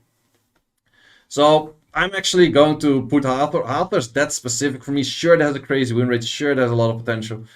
But I feel like people just have not picked it up greatly enough how to counter it. And therefore, I'm just going to put it at 80. Because I feel like it has value. It is strong. But I don't feel like it's like 53.5% win rate strong. So Hathor gets an 80 for me. At least you're on the list. Well, you're pretty high on the list, actually. We continue on with Isis. And that's always one of those very strong hit or miss units. If it hits everything, very strong. If it misses everything, very weak. Pick rate is actually pretty... Yeah, that's actually also what you really see in here. When you're in the draft, you're like, ooh, Isis, AoE freaking Oblivion, AoE Silence, I can't do shit all match. Very strong. Oh, we ban it. It's actually, or we don't ban it. It was actually not that strong. Ban rate is also, once again, one of the highest in the game. I think it was number 3 highest ban rates on the current season. Which is pretty freaking strong. But has issues landing her shit. I would put Isis at 80, maybe 85. I feel like it has that threat potential. No, I feel like actually Isis is 85 for me because it has that threat potential if you draft it at the right moment. It's so much of a force ban. And if you have two force bans, it's like, yo, what do you do? Can you look at Hathor under G1? Okay, let's see Hathor. Okay, Isis apparently in G1 is good. Let's see G1 for Hathor. Hathor, where are you at? Over here. Pretty high win rate too in all quadrants. Actually, high win rate in G1. But that also somewhat makes sense because Hathor needs less room quality to shine. It doesn't need like the high crit rate, crit damage, attack, lots of effective stats. It just needs good enough speed, some survivability. You could make it 100 res and accuracy. But yeah, that one plays over there. We have Nephthys. My favorite unit. Well, pretty much my favorite unit overall. My favorite unit in RTA? Maybe not, but definitely my favorite unit overall. Which is also a very interesting unit to see what I actually said before. Nephthys is one of those units that shines better if everyone's rune quality is lower. And therefore in Conqueror and G1 has a very high win rate. And in Guardian has a pretty much lowest win rate that we've ever seen from Nephthys ever. It was nerfed, had a pretty strange nerf, I would say, because it just adds in some RNG to the unit. In or out of the match, kind of the same thing. Still pretty high value of a unit, is still pretty strong, but also has a lot of counters to her right now. So, yeah, I would say, like, I pretty much agree with Unicorn. If that nerf happened 2 or 3 seasons ago, I would be like, even if I had Nephthys at the moment, I would be like, yo, that's a fair nerf because Nephthys is very strong at the moment. In current meta, a lot more units have been added towards nerfing Nephthys. Like, you have the Racunis being buffed, Pheromones is being buffed, Tetra being pretty solid right now. There's just a whole bunch of extra things. Shizuka actually bringing all of what Nephthys does in one skill back. Yeah, there's a lot of units that kind of counter her. And then they came up with that nerf. So it was kind of a weird placed nerf in my opinion. But for this tier list, I actually think, would I drag it one down? Pick rate is still pretty high. No, for the high pick rate, high win rate, Nephthys is fairer than 90. Nephthys is definitely fairer than 90. We continue on with Wedget. And people, for some reason, Wedget is the most asked about unit. Like, if someone makes a clip on this tier list, or if someone asks on this tier list, like, how about Wedget? There's always this person, like, there's always people like, why Wedget? How Wedget? When Wedget? Why Gamora? Oh, wait, Wedget. Well, Jet has a 46.87 on the win rate, 1.37 on the pick rate, 19 on the ban, is as strong in and out of the match.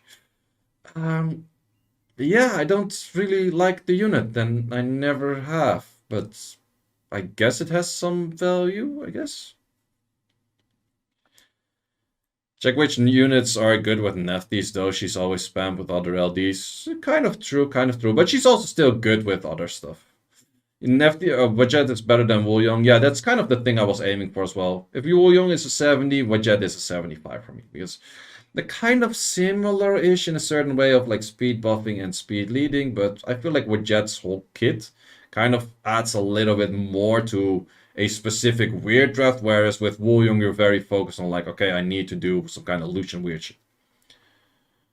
So it kind of depends. Like if you're more focused, if you can make more use out of attack buff and that kind of stuff, Woolyong seems better. If you can make more use out of defense buff and anti-crit and healing a bit passive and that kind of stuff, Wedget is better. But personally, I feel like Wedget has better value than Woolyong, in my opinion.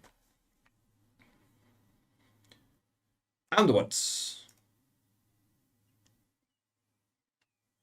Yeah, the Wedget healing is somewhat limited. If he gets buffed towards healing the same way Seimei does, then he would be a lot better. But Amduat, do we actually see this unit being used? Nope. But units we do see used are the Fairy Kings. Starting off with P. Sama, or a Samoth, or anything you want to call it. which is a 4.21 on the pick, a 48.74 on the win, and a 19 on the ban. Do we actually increase win rate when we're banned? No, we actually decrease win rate when we are not banned. Interesting units. Kind of has a hard time because of resetters. We have Oliver in the game, we have CP in the game, we have so many units in the game that actually make his life a living hell. However, a Rage Pisama that destroys the whole team is very cool to watch at.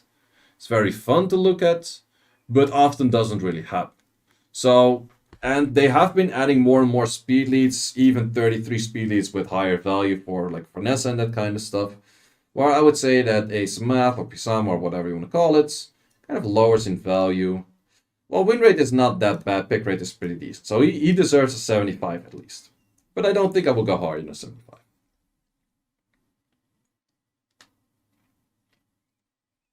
We have the Daphnis, the one and only most coin flip unit in the game, in my opinion. Which also probably represents his win rate dropping the moment he's let through in the match. Yep. Ban rate is pretty high, pick rate is a 3.6. Win rate is a 47, ban rate 35.5. Once again, unit I never really liked, and I probably still won't like. Daphnis gets a 70 for me. I like it more than these two units or these 4 units at the moment, but I never really liked the unit. Then we have the Ganymede, the good old friend of a Hathor, and therefore probably also has a boost win rate because of Hathor. Actually has a pretty high pick rate because the Hathor pick rate is around 5%, the Gany pick rate is around 9.20, but still having a 53 on a win rate. That is insane. Ban rate's pretty nice. In and out of the match is kind of similar. I feel like I should maybe also draft some more Ganymedes because Ganymede just pairs well with a lot of other stuff as well. Sure, you kind of need your strippers in and that kind of stuff, but Ganymede, in the end, you can also still make it swift. Like, sure, it doesn't have the highest of base speeds where it can compete with, like, for example, an Atna, but it's pretty close. So I would actually say that Ganymede definitely has a 1-up for me on Hathor. So I think 85 on Ganymede is fair. Then we have Oberon, which I think is a very cool unit. Can also use multiple builds, can be swift, can be double nem will, can be a bunch of things. Actually has a positive win rate right now. Does lower its win rate when it's let through in the match. But it has a 50.5 for the win rate and a 49.5 for if he's actually in the match. Ban rate 33, pick rate a 4.29. I think it's a solid unit. I think it's also one of those units that's a little bit harder to rune, but the moment you have him on good rune qualities can shine pretty well. And I would give overall an 80, also because Shizuka is currently that good. So even if your Oberon dies, you revive it with Shizuka or whatnot, those kind of things make it pretty annoying to deal with. Oberon is squishy. Oberon is squishy, that is definitely true, but therefore you can build it on that Nem set. You can pair it next to like Vanessa's or other revivers, so it definitely has its potential. But he is hard to rune, that's definitely true. Now you have Nyx, which I don't really feel like is a good RTA unit. It's more of a good unit if you feel lucky. And therefore is good on defense. Arena defense, mainly arena defense.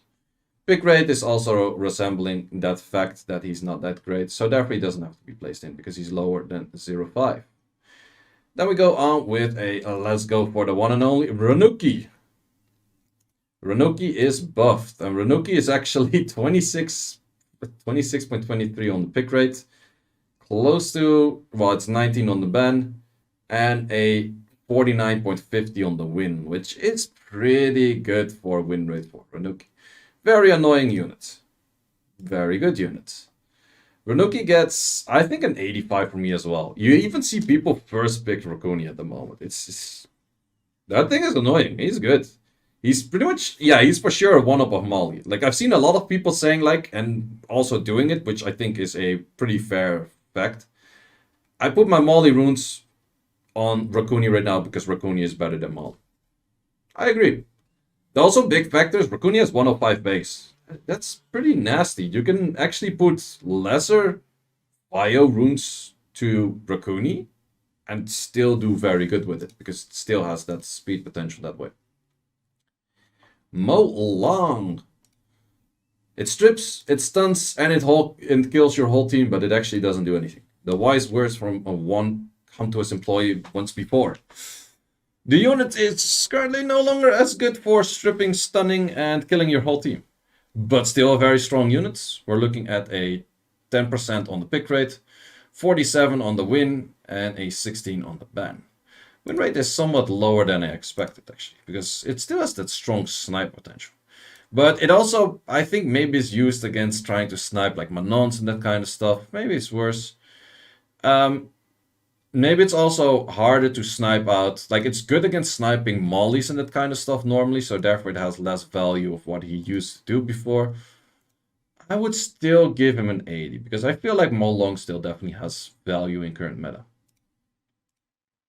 Feng Yang, or also called as the Unfair Bear. Unfair Bear has actually a pretty low win rate at 47 at a 1.1 on the pick rate. That's actually a lot lower than I expected. So I kind of have to give him a rating that's resembling that fact as well. A 70 kind of seems fair to him. I feel like Feng Yang can be very nice on very good runes, but even then, especially with Desarion being that common right now, Fire Monkey being that common right now, there's just a bunch of units common right now that counter him harder than there was to it last season. We have the Tianleng, which is still one of the strongest light units in the game, arguably also the hardest counter in the game, and we can also see that in the match. So in the draft, he's probably one of the strongest last picks in there still, probably one of the most hardest must bans, and minimally a 90, but I think I would actually put Tianleng at 95. Yep, I'm gonna put Tianleng at 95 because it just has that much potential to be a great counter unit. Whereas, like, sure, Jian and Neftis are more spammable than Tianleng, but they are not more likely to favor your win, the match towards your win. Whereas Tianleng, I've seen some Tianleng S2, especially Vio Tianleng is currently the way to go, I feel like. Even Revenge Violent Tianleng. You Revenge Armor Break multi-hitting. That's nasty. That is legitimately nasty. And then that S2, I've seen some Tianlengs do like 3, 4, 5k damage on an S2 per hit. AoE. That hurts. So yeah, Tianleng, very solid unit. Mi Ying, which used to be pretty solid at some point against mollies. We've seen it used here and there. Pinky Tianleng does 2.2, 2.5 on S1. Yeah, that's insane. That's really insane. Tianleng is unique. That's what makes him good. I agree. I agree. Like, the only reason he's not higher is because you cannot spam him. Like, if you could spam draft him, like, first pick him and shit, he would be 100. But since he's not that valuable in every match, he's a 95. But Mi Ying, a good old 50-50 on the win rate. Pick rate 1.2. Not that much, but I feel like if you need a random solid bruiser in a bruiser matchup, he might be your guy.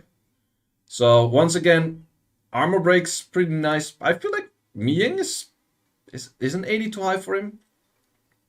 I don't know. I feel like Mi Ying is kind of slept on. Like, more people should use Mi Ying because, yeah, that Vamp passive, you can always build him Vio, you can make him Revenge, you have multi-hit armor breaks. It's just a solid bruiser. Like, sure, he's kind of controllable.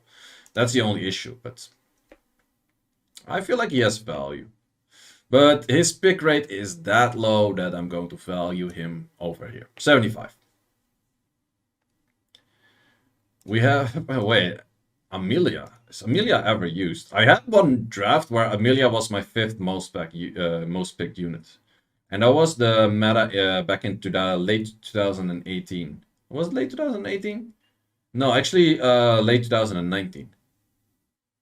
I had the main draft with Bolvric and Amelia, and then Hathor, and then Sierra Gian, I think. It was a very solid draft. But currently I can't seem to find a freaking pony because no one uses it.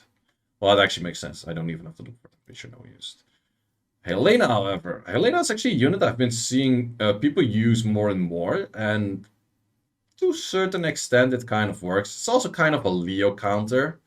Often one of those units that feels stronger in the draft than actually is in the match, but I can have some potential here and there at a 70 for me. Triana. Do people actually still use Triana? That feels pretty old school already. Triana is actually very high on the win rate, but very low on the pick rate, so I don't have to place it in. And this win rate is also not good resembling of the actual match because it's too low. Diana, however. Diana. Okay, this song is giving me the creeps. Diana. Diana is somewhat low on the win. No, not even low on the win rate. I would say it's close to a 50-50 on the win rate. 4.7 on the pick rate. Diana, ever since she was in there, she never really got buffed or nerfed, I feel like. And she's always been just solid. Like, never crazy good. Like, sure, if she cycles a lot, she's very good. But at some point, she was very good into the AoE/CC meta, more than she is now. But I feel like AoE is pretty fine for Diana. Tablo. We had a Tablo meta at some point. Currently, Tablo is not really meta. 47. Even lower in the actual match. I feel like if you have a very specific draft towards him, he can still be very good and very impactful. But I feel like in a lot of cases, you just have like pretty hard counters on Tablo, and he doesn't shine as much as in a 4-star Special League, for example. Oh, we also had the light pony. Where's the light? Do people use the light pony in RTA? Well, if people do, probably you shouldn't. Too low of pick rate. I also saw Celia, which was pretty close to it, somewhere there. Too low pick rate. Oh, wait, we have one more pony. And that is a pony that's definitely used. That is Alexandra. Alexandra close to 1% pick rate, but the win rate is a 54. Ooh, that's a pretty high pick rate. That's a pretty high win rate. And we have a ban at 27. Those are some good numbers. All Timbo. Let's see how many of those matches are Timbo. Actually, Timbo started drafting her less. So Timbo did about 200 of her 600 matches. That's a good amount. Actually, those 3 people did pretty much... Wait, does that even add up? Like, I think my math might be somewhat off, but wait.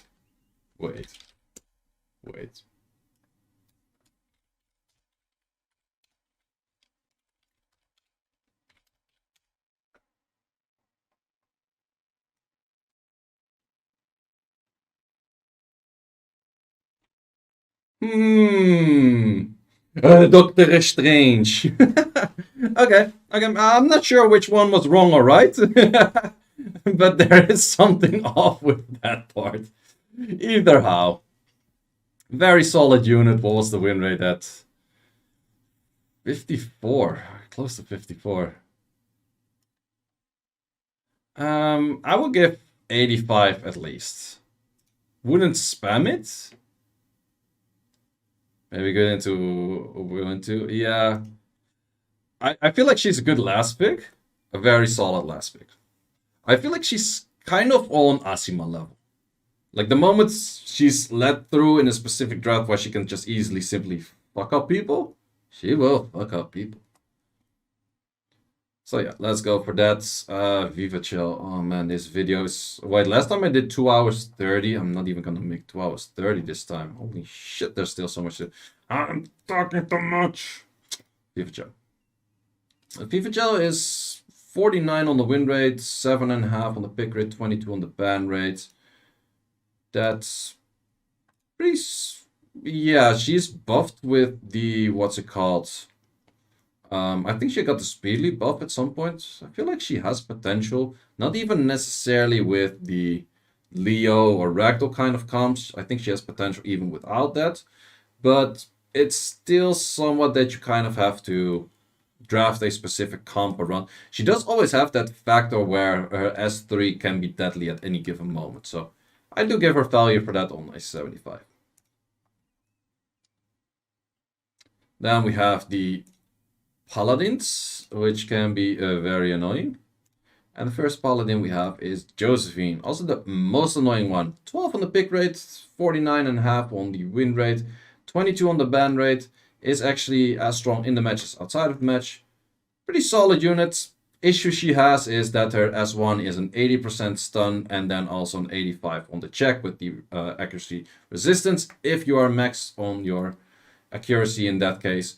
So is a unit that sometimes kind of struggles with that point, but still is very strong and very valid. And I would give an 80, maybe an 85. No, I feel like the units at 85 are stronger than her. Because she's nice, but still, she has the Oliver issue.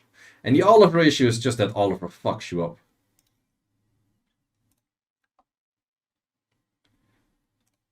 Ophelia. And Ophelia is found somewhere along the lines of... I have no freaking clue if people actually use these units over here. People don't. We don't have to show it. Leona, though. Leona is definitely used. But is it used to a good extent? Okay, 53.51 on the win rate. Definitely one of those last big units. Strangely enough, actually in and out of the draft around same win rate. I kind of expected it to be that much of a last must ban or last pick must ban kind of unit. And therefore having a lot of value. But I would say Leona is kind of on the same level as Josephine. It has better win rate. It's kind of on the Artemis level. That's the best comparison to it. It's kind of an Artemis level. Very good last big unit, but cannot really be spammed that much. We have Herney. Herney. Which is actually a unit I wanted to include in because I feel like she has quite some potential with the heavy meta on passives. And she's one of the better Oblivion providers in the game. Not that many people are using her yet. Just a 1% pick rate, 51 on the win rate. Actually becomes higher when she's let through in the match. She does have the big issue that she has to land her stuff. She has to non-glance. So you cannot throw this at wind. That's our biggest issue. If you could land without doing damage on her S3, it would be a lot better. Because she does damage and then she armor breaks and does the Oblivion. If she did no damage and just did the skill and then just the resistance check, she would be a lot better. So I would definitely say that she's at least a 75. I would arguably say if they buff her slightly, she would definitely be an 80. But maybe I put her 80 right now. Well, not too many people are using her right now. I think if more people started using her and we could see more value on her, that would be maybe a better representative of what her placement would be. But for now, I go for a safe placement, 75. But I think she might be a unit that if you struggle with the Oblivion units, like, for example, if you draft Herney plus Thessarion plus Shizuka, they are always going to let through your Oblivion. It's either one Oblivion per spread, oh shit, out of English, or two Oblivion units. Whereas Nyx below 0.5% pick rate. But yeah, Herney, I think is not bad at all. We have as next Abellio, a unit that a lot of people really hate. And for a good reason. 51.61 on the win rate. It's actually stronger left through to the match. It's one of those units that kind of made it that cleaving became very difficult. And yeah, it's just a value of solid. 8% on the pick rate. Solid unit. Also pairs very well in the whole bruiser meta. So Abellio is definitely an 85 for me. I'm not sure if I would place Abellio on the 87 range. I feel like he's good, but How is Dark Monkey a meme? He's OP, man. Oh, do you want me to show why the Dark Monkey is a meme? Let me show. Dark Monkey is so OP. Absolute crazy win rate. No, the unit is shit and inconsistent. Sometimes I'd rather ban the Abellio than the Force. But yeah, I actually feel like Abellio has like the higher value. So yeah, Abellio, I actually take him to a 87.5 because he has that strong value in there. Like, he's not picked as much on like 8.5 or something that he was, but he has that strong value in drafts. Belanus. Not picked enough. I feel like could be in decent units. But not picked enough, so I don't have to show. And yeah, D1 patch notes are coming later than everyone is expecting. No, I have no clue. With Atlantis, 11.31 on a 52.82. That is a very high win rate. And that is also a very strong unit. So Atlantis goes straight to 90 minimum. Do we want to put it higher than 90? I actually feel like it. Yeah, I feel like a 95, maybe a 92.5, but I feel like he's a 95 because the things that kind of counter the AoE CC, for example, the Moor, for example, the Verd heal, they are glanced. They are fucked anyways. And yeah, no, Valentis is a 95. Valentis is very solid, very strong unit. We have Patar, or Pater, or Dark Abellio. What do we say for the Dark Abellio? We have a 1.26 on the pick rate and a 70 or a 47 on the win, 47.5. Is pretty much as good in the match as outside of the match, which is somewhat interesting. I feel like he has kind of the ban potential. For example, if you draft a Gianna, it's kind of a force ban in a lot of cases. I actually played against one and I just never used Gianna as 3. That was also an option. But I feel like he has potential. His win rate is not really showing that. Maybe there's some Patar users out here that can maybe give me some insight of how you feel about it. I feel like it's not bad. Maybe he needs some more damage because he currently does damage scaling from HP and HP goes down in the match and therefore Abellio is better. But yeah, I feel like he has some potential. I think he needs the defense scaling thing rather than the HP scaling thing because at the end of the game he does no damage, whereas Abellio at the end of the game one-shot something. And I think that's his biggest factor of being weaker. So, but he's still kind of a hard counter. Nah, let's keep an F70. Yeah, 70 is fine, I guess. Keep the passive when he's transformed for good. That will be very strong. Yeah, that's also true. Like the moment you switch your passive, you lower a lot of your value in the match. That's a very true factor, yeah. Okay. Bolvrik. Or as one streamer might say, Bovrik. 50.16 on the win rate and a 5.18 on the pick rate, 30 on the ban. And that makes you a pretty solid unit throughout. Hard countering, a whole bunch of stuff with the immunity bruiser meta and whatnot. Just overall very solid unit. Would I place Bolvrik higher than this though? I feel like he's stronger than Molong, but I feel like he's not this level where you can draft him all the time. No, maybe in between a tier. Nah, 80 is probably fine. 80 is probably fine. He's solid, but not that OP. Geldnir, which is pretty interesting unit. Geldnir was actually used by a bunch of people that I know as main counter to Masha because he keeps stacking stuff, and then if people don't know how to play against Geldnir, he actually is fucking good. So the thing is, this is all people not knowing how to play against Geldnir. If people knew how to play against Geldnir, his win rate would really drop. And Geldnir, like how do you play against Geldnir? Very simply, you hit the target only if that you want to kill if Geldnir has no stacks. That's the only thing. So you start hitting Geldnir if he has stacks, and then if he has no stacks, you start hitting whatever you want to kill. People don't understand that part. But yeah, Geldnir straight up 80 for me. He's not used as much, but he's very solid, annoying unit to deal with for a lot of people. Not used as much, actually. We go on with Bella. I like your free, you like your free wins. Understandable. But we are here to educate. Bella, where you at? You should be in my sights. Oh, it was actually slightly below. Okay, we have a 1.3 on the pick, a 53.30 on the win, and around 8 for the ban. It's one of those units, once again, really shines with good rune quality. It is probably kind of boosted by Obabo, but I feel like this unit became more value again because of Dominic nerf. Because Dominic kind of did what she did, and now she is the only one doing it in that kind of style again. So therefore, I would say that I would put Bella at an 80. I feel like if you have crazy good runes, Bella would get higher value towards like 85. But since it's that much of a rune investment to make her crazy good, even for G3 players, so there's a difference between G3 around like top 300 and G3 around top 20. So around top 20, I would more say it towards like 85, but without, I would say more around like the 80 range. Because a lot of people are struggling to get her to work with good stats and good artifacts and stuff. We got demons. And I don't really think people are using Mephisto all too much anymore because Nana was nerfed and therefore the usage of Mephisto became less as well.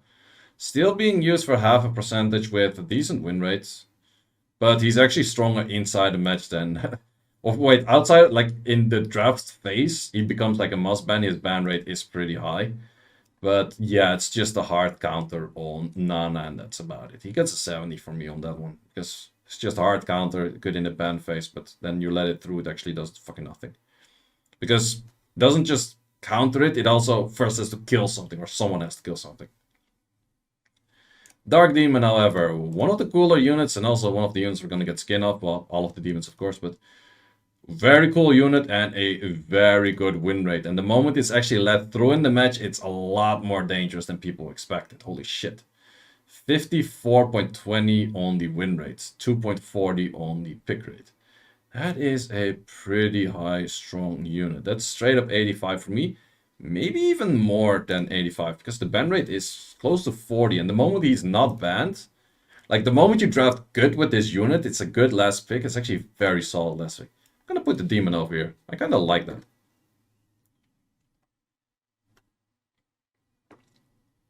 Does have the Oliver issue, but so do a lot of things. We go for some Beast Riders. We go for the Barbara. Beast Rider number 1. 1% pick rate on a 51.22 and a 25 on the ban. The ban is actually pretty high. Actually, wow, if she's not banned, I guess a good last pick unit as well. I haven't been using it all too much, but I think she's still pretty solid throughout. And she has a lot of potential for... I think she fits more on a bruiser build right now with Vio rather than a super speedy build, but the dangerous thing of you not knowing her build also makes her pretty strong. So I think Barbara is a unit that people can pick up a lot more, especially because you see a lot of those monkeys as well. The only thing you really have to take care of, like the monkey and the Vanessa, you hard counter. The Tessa, you hard counter. But the Ethna hard counters you. So you have to be careful of that. But I feel like that Barbara can have quite some potential on 80. Next one is the Masha. Or as some people hate it when I say Marsha, so I'm going to keep it Marsha. Marsha is around a 50% win rate, but a 22.36 on the pick rate. So she was recently nerfed. I feel like she didn't really need that nerf all too much because she's kind of just there to counter Oliver, and the moment Oliver is countered, she kind of loses value a bit. But she's still pretty solid unit throughout, can be used quite a bunch. And actually, if you look at these numbers, it's pretty close to Verdial numbers. And I think she's fair than 85. I would definitely not put her lower than 85. Next one up is Savannah. And I actually saw earlier that Savannah was used a lot less than previous seasons. And one of the reasons for that is that Savannah is very hard to rune. Because she technically needs all stats in the game, legitimately all, except resistance. And then awakens into resistance. So yeah, that part doesn't really make any freaking sense. And for her not making that much sense, her win rate apparently kind of plumped. But yeah, this though of a win rate I haven't really seen with her all too much. She's just in Guardian 3. She's also barely picked. In lower ranks she's actually picked a bunch more, but in Guardian 3 apparently she cannot really make the cut anymore, which is interesting. But it's still a unit I have some decent value to. But on a 7. Nasha. Where do we place Nasha? Nasha we actually place at a... Nasha. Left middle. Wow, that's terrible. Well, people in G3 struggle with having Narsha to work. Wow, that's actually, I've never seen Narsha on a below 50 win rate, and that's even a below 49 win rate. 3% pick rate. If we check G1, it's like 52 and 50, yeah, 52 for Guardian and Conqueror. That's in Guardian 3, apparently she's a lot worse. I think there's just more units to deal with her. She maybe has issues landing her stuff, but I still feel like she's a solid 80. She's maybe harder to fit in current drafts, but I'm not going to put her anything lower than 80. I feel like she's still pretty solid. But she used to be a lot higher than 80, but yeah, I guess she has the hard issue of landing her stuff. And the landing her stuff part is where you have more and more units on 100 res. Oliver's 100 res, Shizuka's 100 res, Racuni's 100 res. Like you have a lot of those core units you kind of want to CC and kill and that kind of stuff, which are 100 res right now. It just makes it a lot harder to get her proper damage in and do all of that kind of stuff that way. So for that reason, I would say Narsha is a 80. Next one would be Sienna. And Sienna is a pretty... Yeah, she's just missing something on her skill 3. Her skill 2 is very nice. She doesn't care about element shit. Her win rate is actually pretty high, but I think it's just paired with like other LDs. So she's actually pretty high win rate. But she's not picked as much at all. But win rate is pretty high. But let's actually see what she's paired with when she is winning. Okay, strangely enough, well, okay, that's 100%, so that might be just one match. That's would be nice if they show how many of these are that. But yeah, she's not used as much. It's just one player pretty much spamming her all the time, probably combining it with like a Neftis or a Ragdoll or something like that. I don't know. Interesting, interesting. Wait, can we actually see the draft over here? Maximilian. Yeah, pretty much exactly what I said. So yeah, if you have a Maximilian, then I guess it kind of pairs with her. But I don't like the unit that much. Might be my biased opinion that she's not that great, but I would put her 75. She's usable, but I think she's worse than the other Beast Riders. Well, she's better than Savannah right now, I guess, because Savannah's just harder to ruin and struggles with the element. We go on with a, well, these are not really used. We go on with Humble. Humble is pretty low on the win rate and has been low on the win rate for quite a while. If he's let through in the match, he's even lower on the win rate. I kind of like the unit. I really like its idea, but he just hard struggles against Robos and that kind of stuff. So for that reason, or not Humble, it's, what's his name? Hey Gang. Hey Gang just struggles with these Robos and all of the kind of good stuff. So Hey Gang just gets a 70 from me. Joe Gunn. Where are them Joe Gunn at? Joe Gunn is actually 50 on the win rate, not bad, with a 1.1 on the pick. And it's really higher in the pick and ban. I feel like Joe Gunn can be a unit that more people can pick up. I don't necessarily say he's very strong, but he has some of those niche potentials of being pretty good. So I would definitely say that Joe Gunn can be a unit you can consider picking in your normal draft. Because I wouldn't really put Fire to him, I wouldn't put Despair to him, but just a good Swift set that is just slightly faster than your Fire units might already do some wonders for him. Then we have the Chungus, aka Chungpong, aka second most used fire or wind unit out there, on a 50.36 on the win rate, 34.33 on the pick rate, which probably makes him third most picked unit, fourth most picked unit. Ban rate is decent. He's actually stronger in or out of the match. He's actually stronger in the match. Interesting. Pretty solid unit still. It's also one of those units ever he came into meta when he was buffed. I'm not entirely sure which buff made him. I think it was the buff where he had the strip armor break. But then also the thing where he doesn't strip armor break in one go, but he first lands armor break and then strips. Still makes him very strong. So I would say Chungpong 87, or would we even go higher than 87?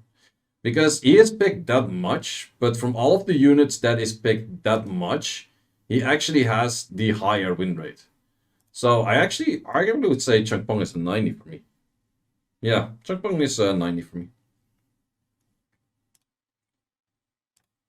Next unit on the list is a Mukwo, which I don't think too many people use. I've seen it being used here and there. But to great success, I don't know. Actually not bad. A 52.31 on the win rate, 1% on the pick rate. Win rate when he's actually in the match is a lot higher. That is pretty insane. Proc of CP S2 into S3 is too strong. It is, but also the CP on this pair with 2 AoE skills is very strong. But yeah, Mukwo, actually I have to give him more credits for that win rate. Apparently, there's not too many people using him. Let's actually see what he's being used with. He's being used with actually a bunch of bruisers and weird shit. Okay, interesting. It's technically just 2 guys getting most of the win rate with him, I see. But do they have specific drafts? They have a ragdoll draft with Shizuka. Okay. And the other guy also... Wait, that's just the ragdoll guy. Do we have anyone else drafting him except from that guy? No. So it's just a ragdoll plus Mukwo and that makes him strong, I guess. Yeah, I can kind of see this being strong, but I think there's more people that should pick him up if you have a similar draft like that. Could be pretty strong. But do I necessarily want to up him in value? The win rate does say up him, but the pick rate is still kind of low. I'm going to keep him at 75. Would you pick between Moore and Shizuka? Moore is more offensive and Shizuka is more defensive. Both can be used, but it kind of depends if you... Well, if you're turn 1 player, then Moore is definitely better. If you're turn 2 player, then Shizuka's better. Let's call it that way. Okay, we have Mukwo. The next one is actually Moore. Moore is the most used water unit, which is also the 3rd most used. Oh no, it's actually 2nd most used water unit. Do you go up in win rate for in the match, outside of the match? Pretty much the same, 49. It's just a very overall strong unit. I feel like he's weaker than Changpeng, but is overall very strong.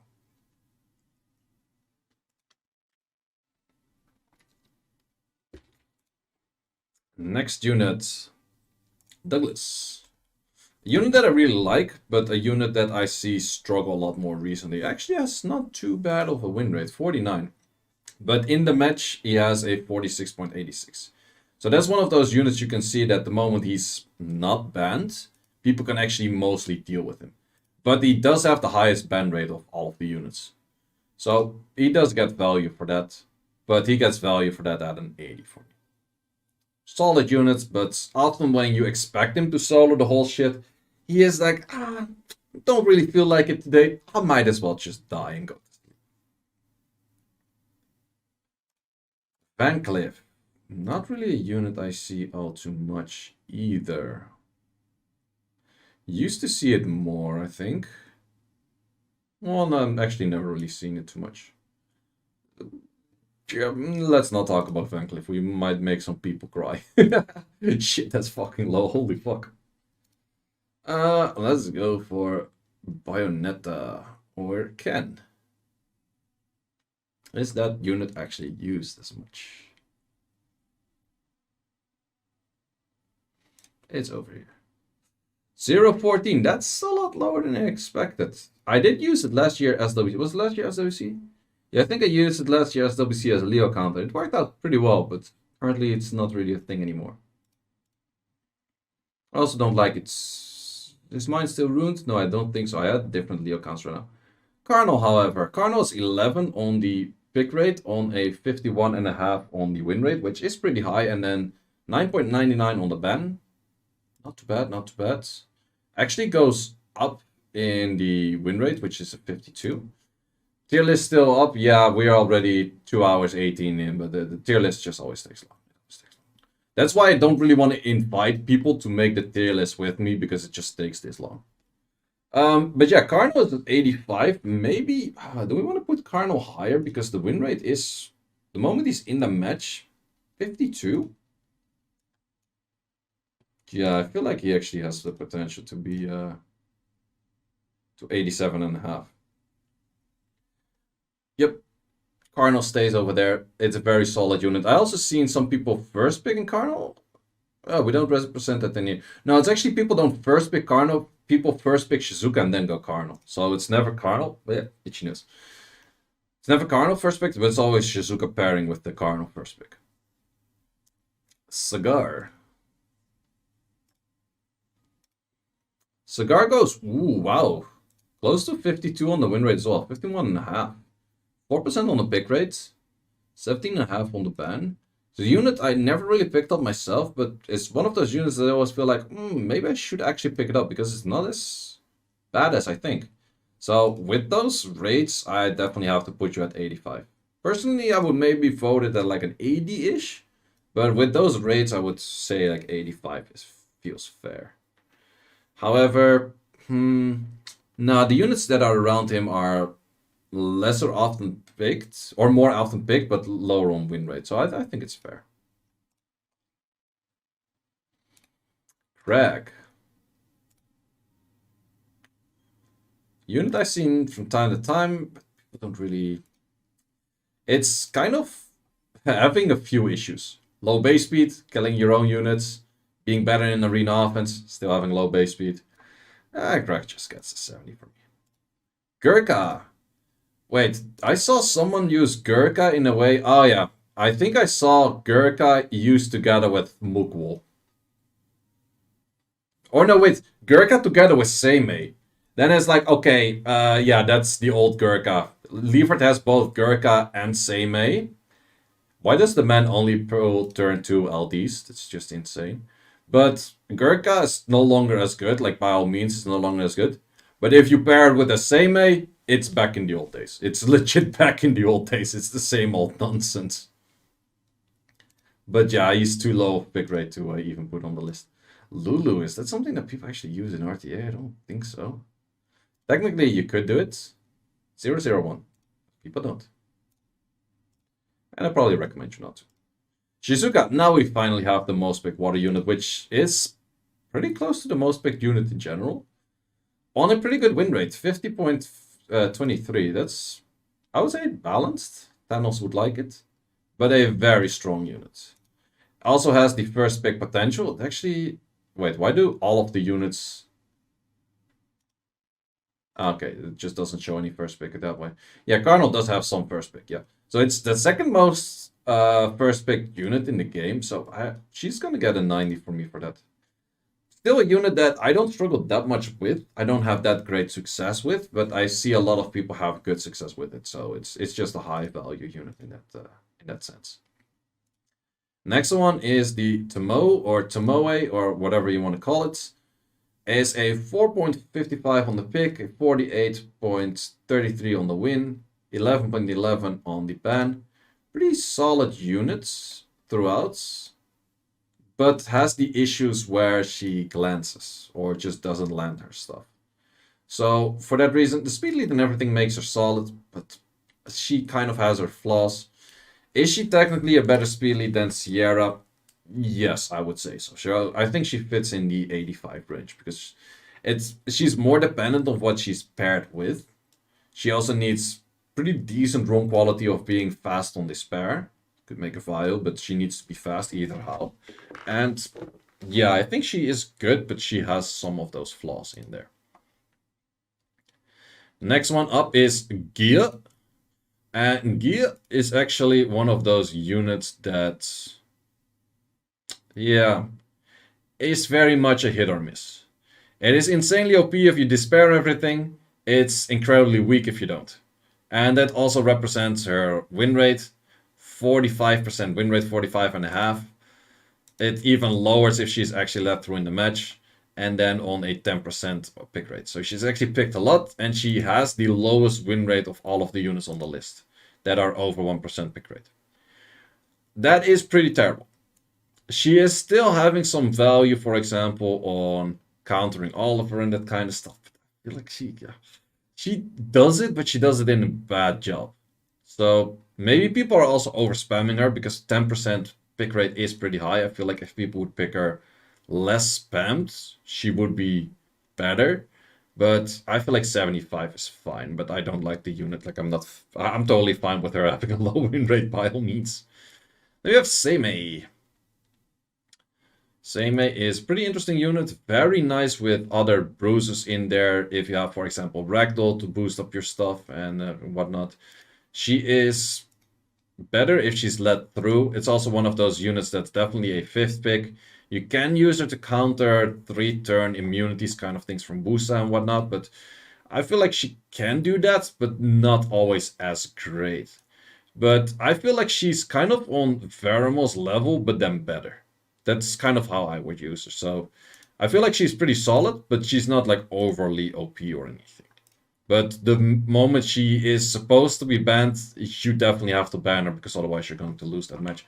But we have a bunch of other units that are kind of on that same level in the 80 range, so I think that is a fair fit for her. We have Doman, and Doman probably has, I expect, a high win rate because of those Gani, Hathor, Chiwu pickers. Yep. As expected, pretty high win rate. But actually a pretty high win rate for being banned. The moment she's led through in the match, she has that issue of like, okay, I actually have to land my shit. And then you have to take a few turns while Doman survives.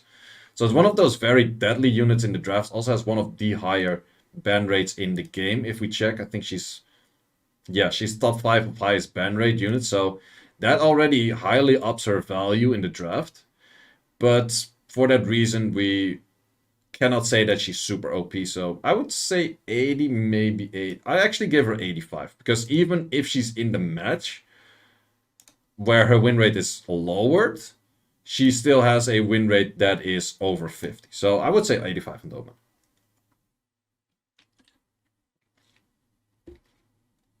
Okay, I think these two are not really used.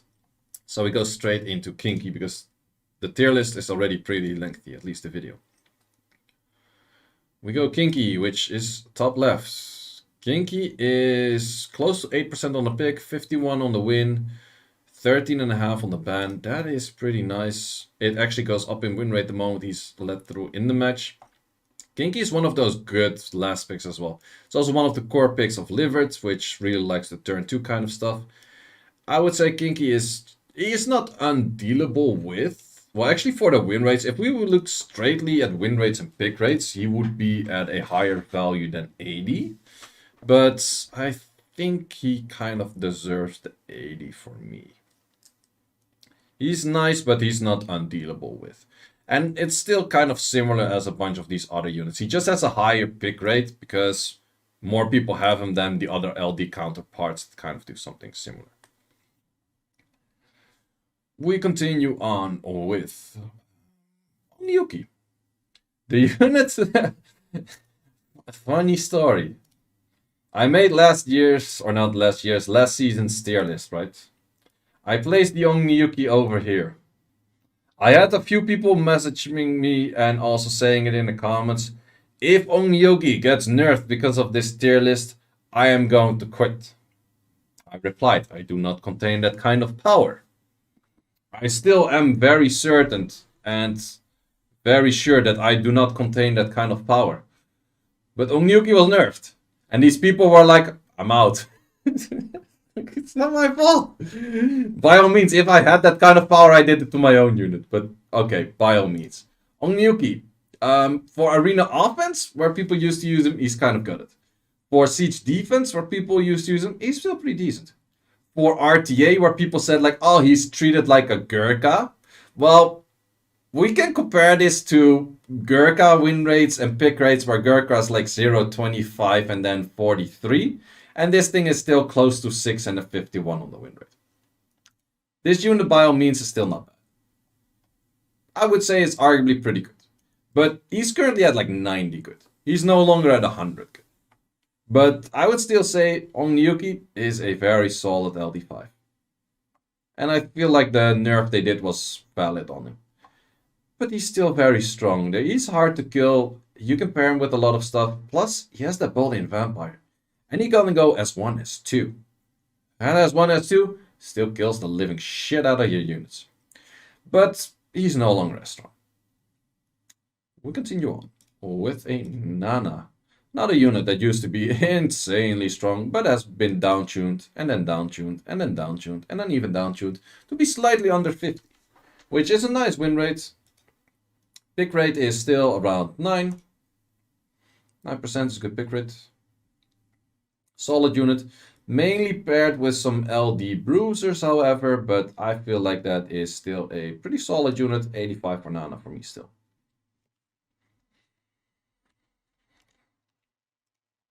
Coco. I'm in love with the...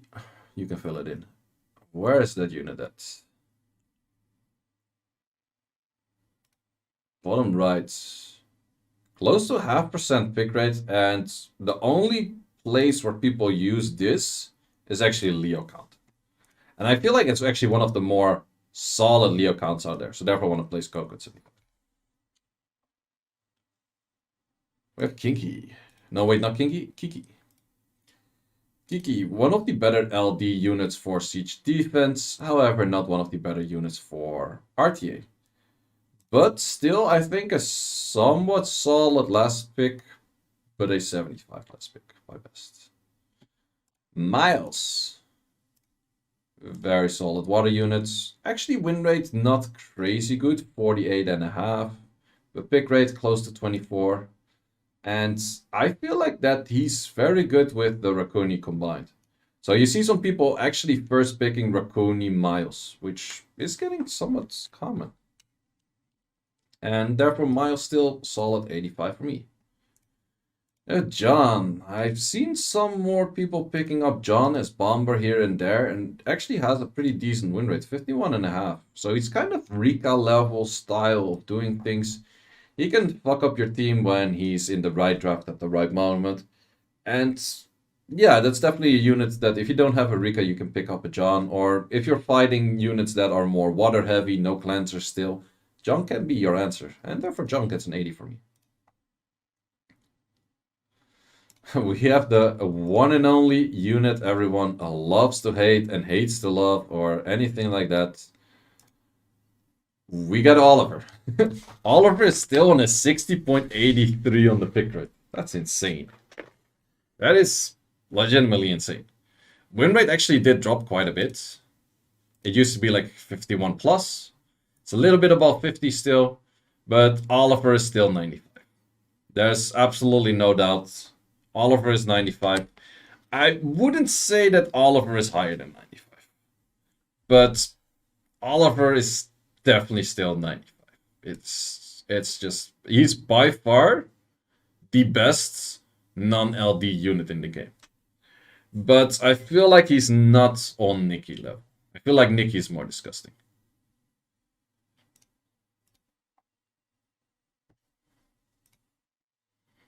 Next units. Damn, Daniel with the shoes. I've seen some more people pick up Daniel here and there.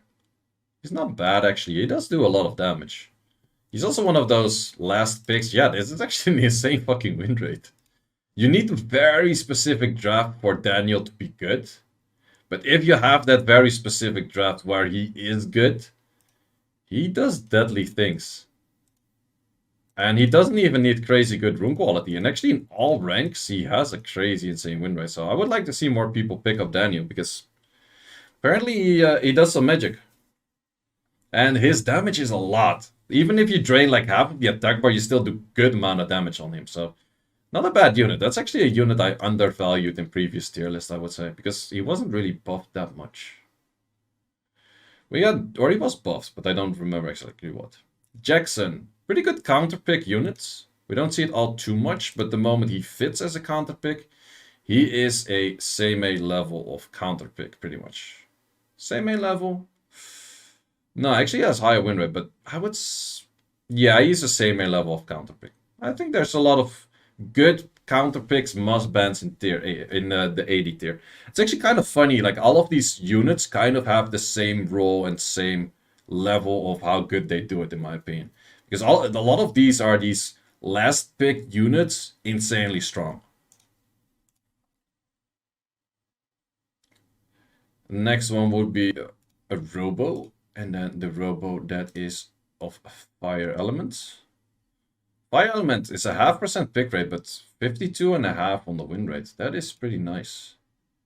Wow.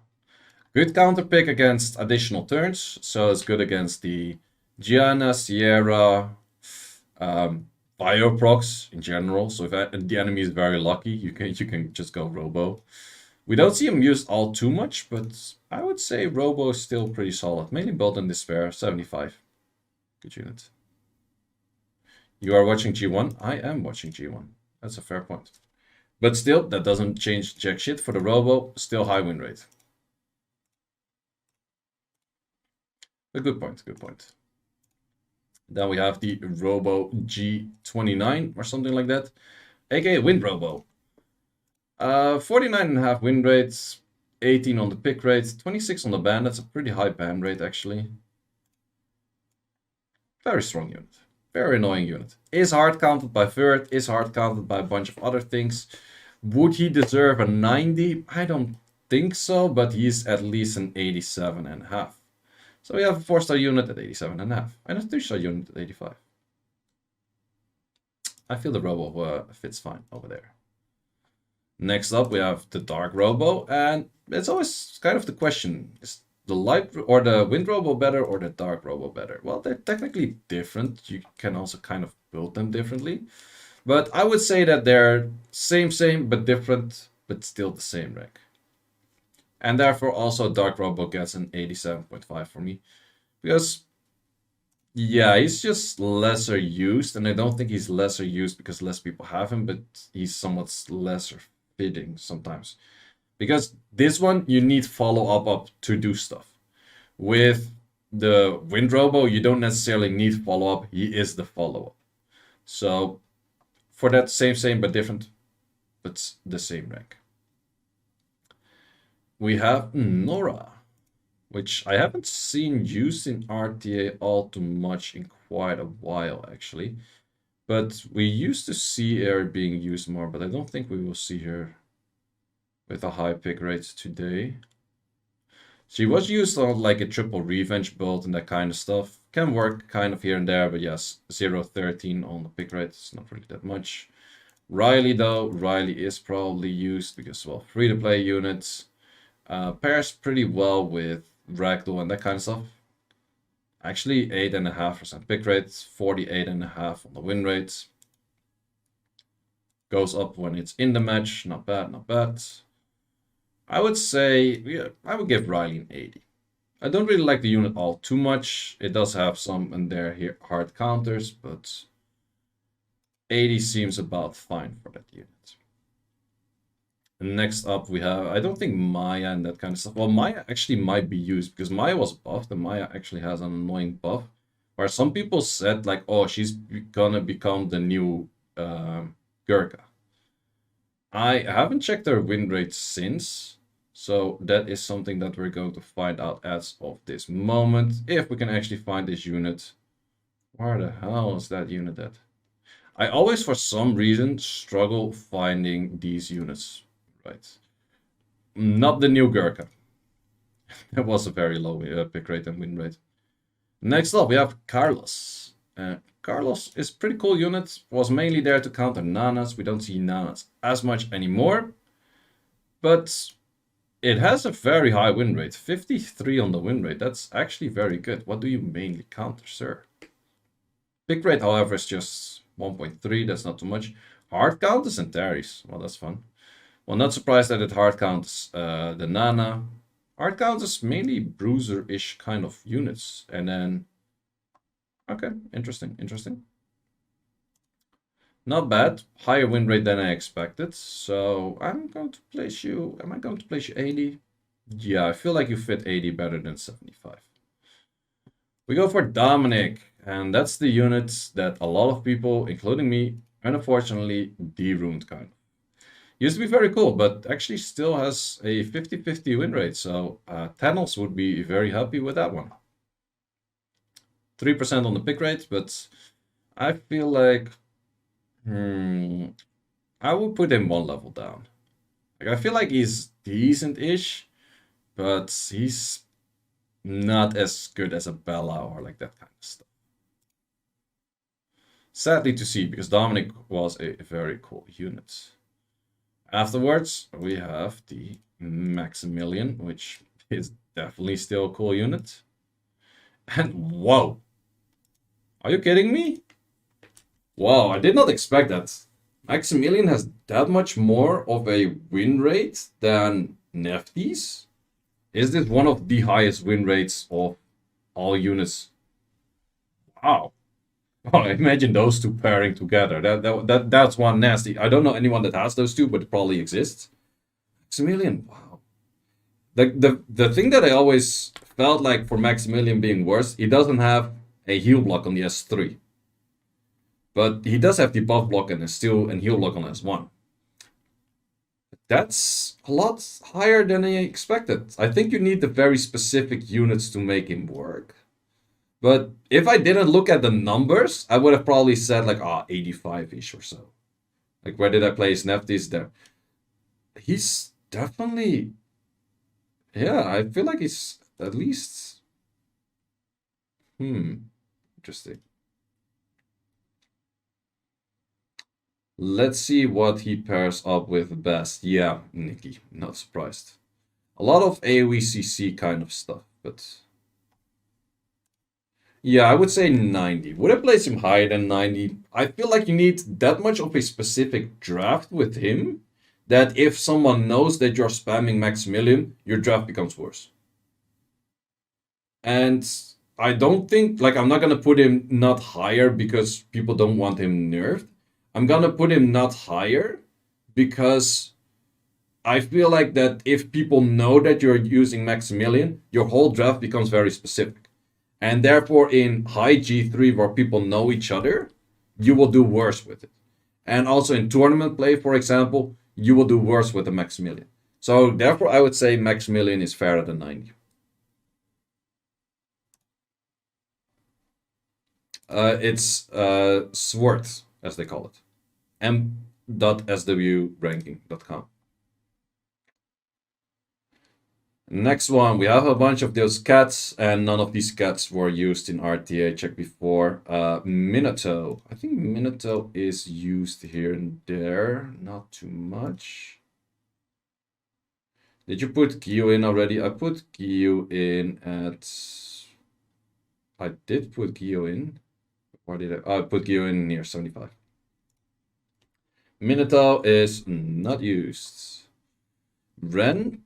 Maybe Ren is used. Don't really think so. He has pretty interesting base speed with being, what, 120 or so. But that's very far back and not being used. Zen is for sure not used. Shun might be used. It's also used by some of the streamers as a spamming unit, just to showcase the unit. I think he's currently not bad. He had the recent buff. Don't think he necessarily became good, but I think he's not bad. So 75 is probably fine. Gio only 75. Gio has like a 44.5% win rate, so that's why. But yeah, Shun. I feel like actually I feel like you need pretty good runes to make him work and that kind of stuff. Plus he has to land his stuff to work. So I feel like Shun at 75 is fine. Ritsu. Do people actually use Ritsu? I honestly don't really think so, but people might. I might be surprised. Thought I spotted it for a second, but then I didn't. Second row. Wait, second row already? Or second row for that moment what I had. Wait, that doesn't help. Or is this the second row? Oh, here it is. Thanks. Okay, 11 picks. Never mind, wasted my time on that one. Amber.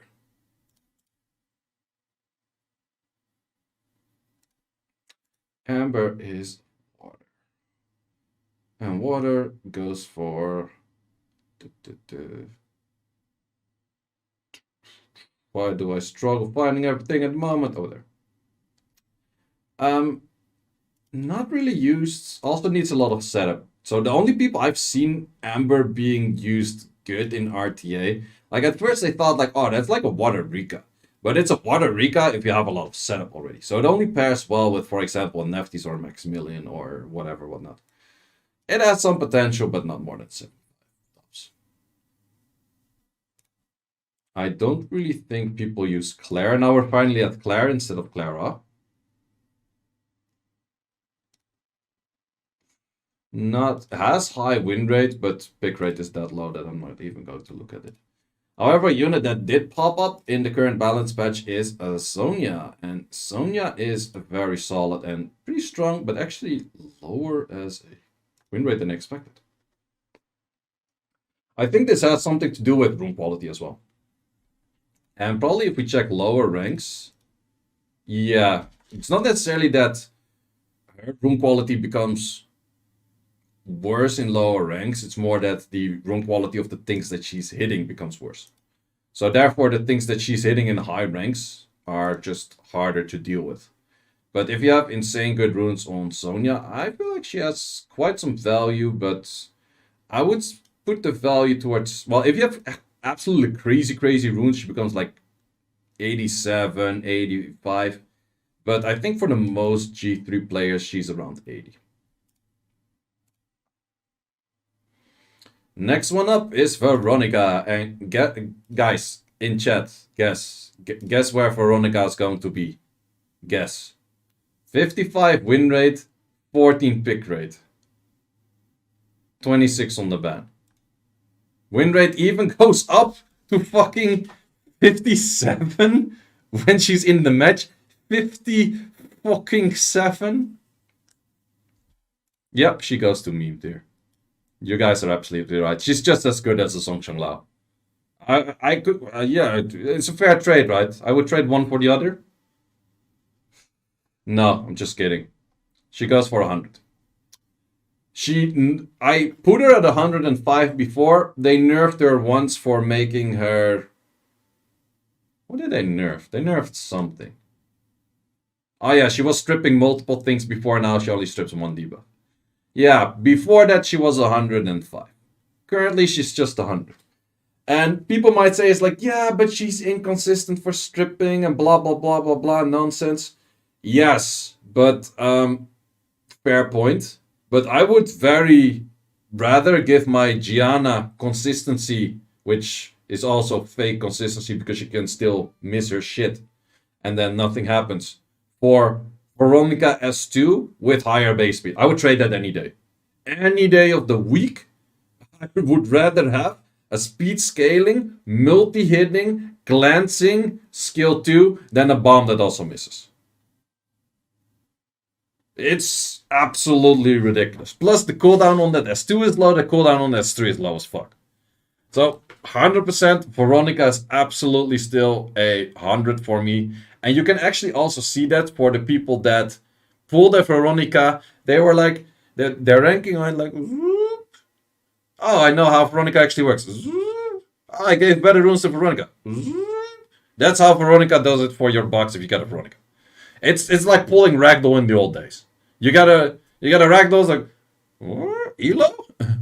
Something like that. Veronica's just insane. And if anyone tells me, it's like, yeah, but no, she's inconsistent, like, everything's inconsistent. It's fucking summon as well. She's the best of inconsistent shit there is out there. Let's call it that way. Next one up, which I still think is the coolest unit in the game, and I really hope they put a... Like, the moment they put a skin to these Battle Angels, please don't go for the Slayer thing. Please do not do that. Because...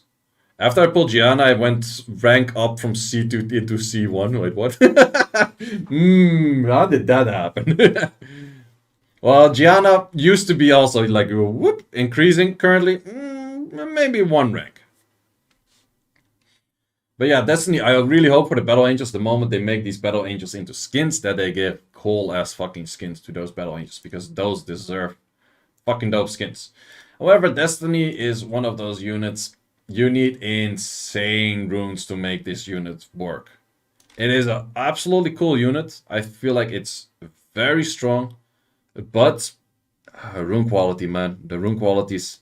I'm gonna put it at 80 because I don't want to put it any lower. Do you think this patch they have any nerfs or just buffs? I kind of feel like it's more siege focused if they do anything. But that's kind of what I focus.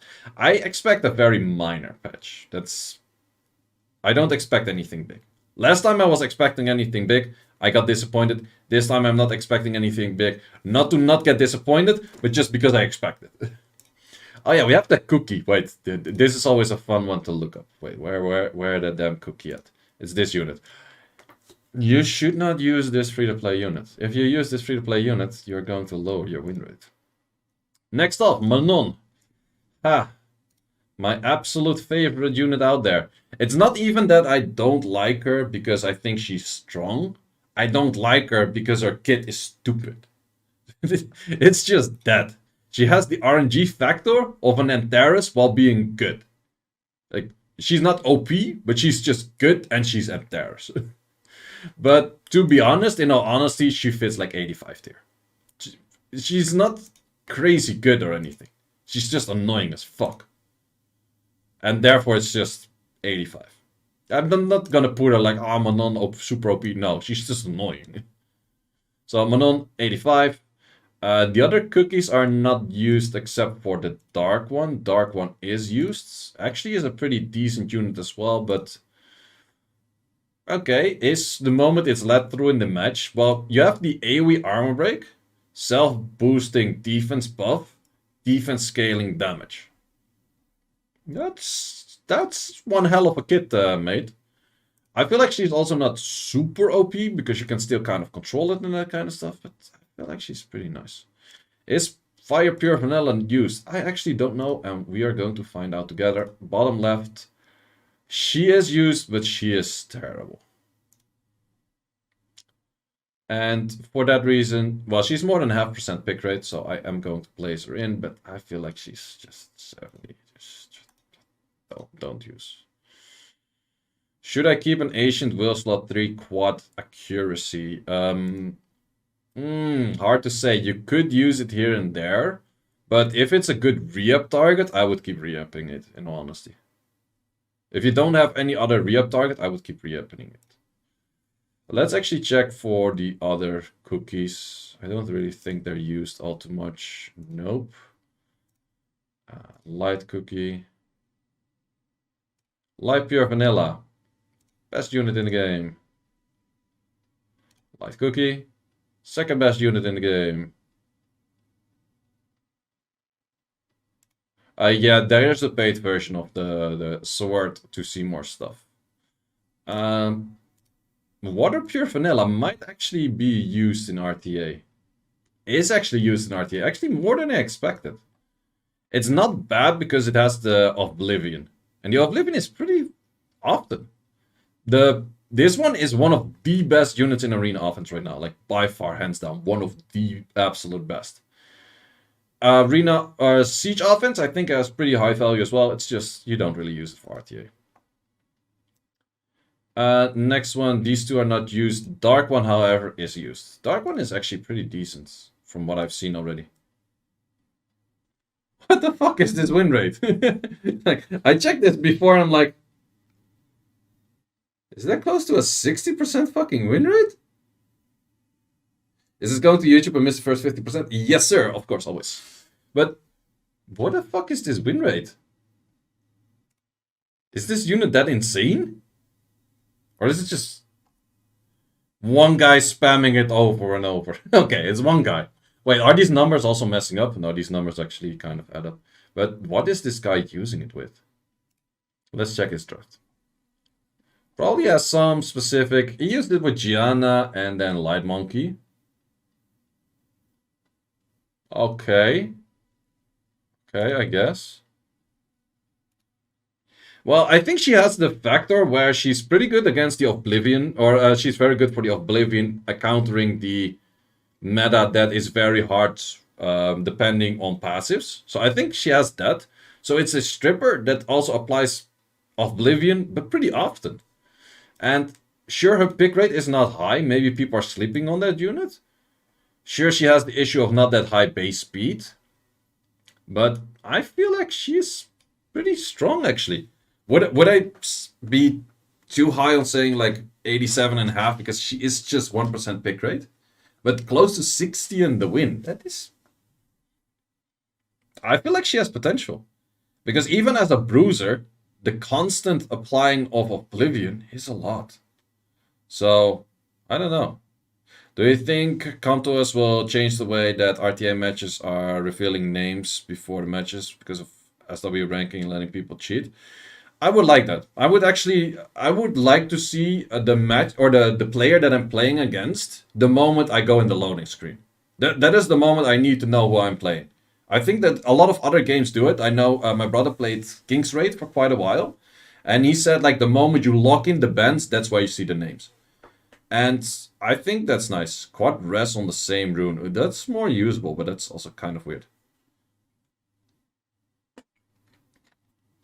It's very simple. You just don't show the name until League of Legends even does that with your teammates. I guess. But maybe pick and ban like in SWC. In Chronicles, the pick and ban is different because you end up with 3 units. But I kind of like the pick and ban from Chronicles more. Shouldn't there be a balance patch soon? That's what a lot of people assume, but is that right? I don't know. Okay, next up we have Zibala, and I think I only have to look at Zibala because I can just drag all of the rest into meme tier. Well, maybe I have to look at Fire and the Winds. And the Light and Dark I can drag straight into meme tier. Zibala win rate is actually kind of getting lowered, but the big issue with Zibala is if, let's say, enemy plays Zibala and you are fully on will, you don't ban Zibala. Let's say you are not on will, you ban Zibala.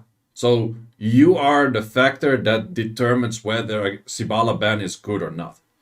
The player that plays a Zibala doesn't have that value. So therefore, actually, people learned how to play into Zibala because they know their factor of being willed or non-willed or outspeed or non-outspeed. And that makes Zibala a lot worse. Like Zibala at the start was very good, very insane, has very good base speed, has a lot of things to her kit. But there are some limitations to that part, and that part, I think, still make it a solid 85, but not higher than 85. Okay, let's look at Zima, that's Fire, if I'm not mistaken, I hope. I don't know. Narsha and 80, and Narsha win rate is actually pretty low in G3. I think Narsha is struggling with a lot of units being high resistance these days. Oliver is max res, Shizuka's max res, Renuki's max res, all the kind of Gucci stuff.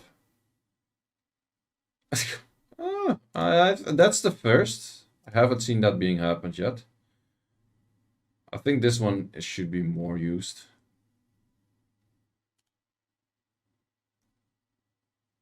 Nice 50-50 over 4 matches. One light and dark, I can just like, you're a fucking meme. Not even supposed to be a light and dark unit as well. Actually, let's throw in these. Okay, and then we get to the AC units. So I only placed in the AC units that I think might have a value, which is the Light Ivor, which apparently is shit. But I do want to place it in, but you're shit.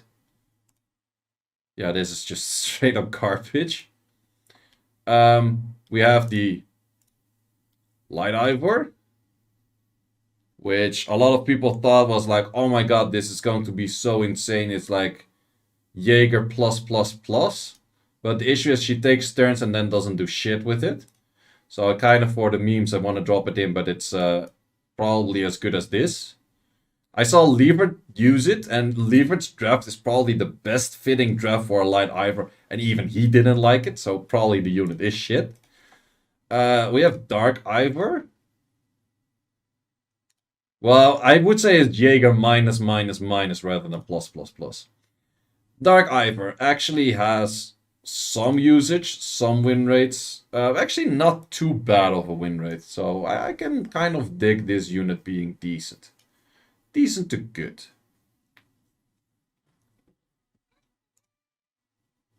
Hmm. 75 or 80.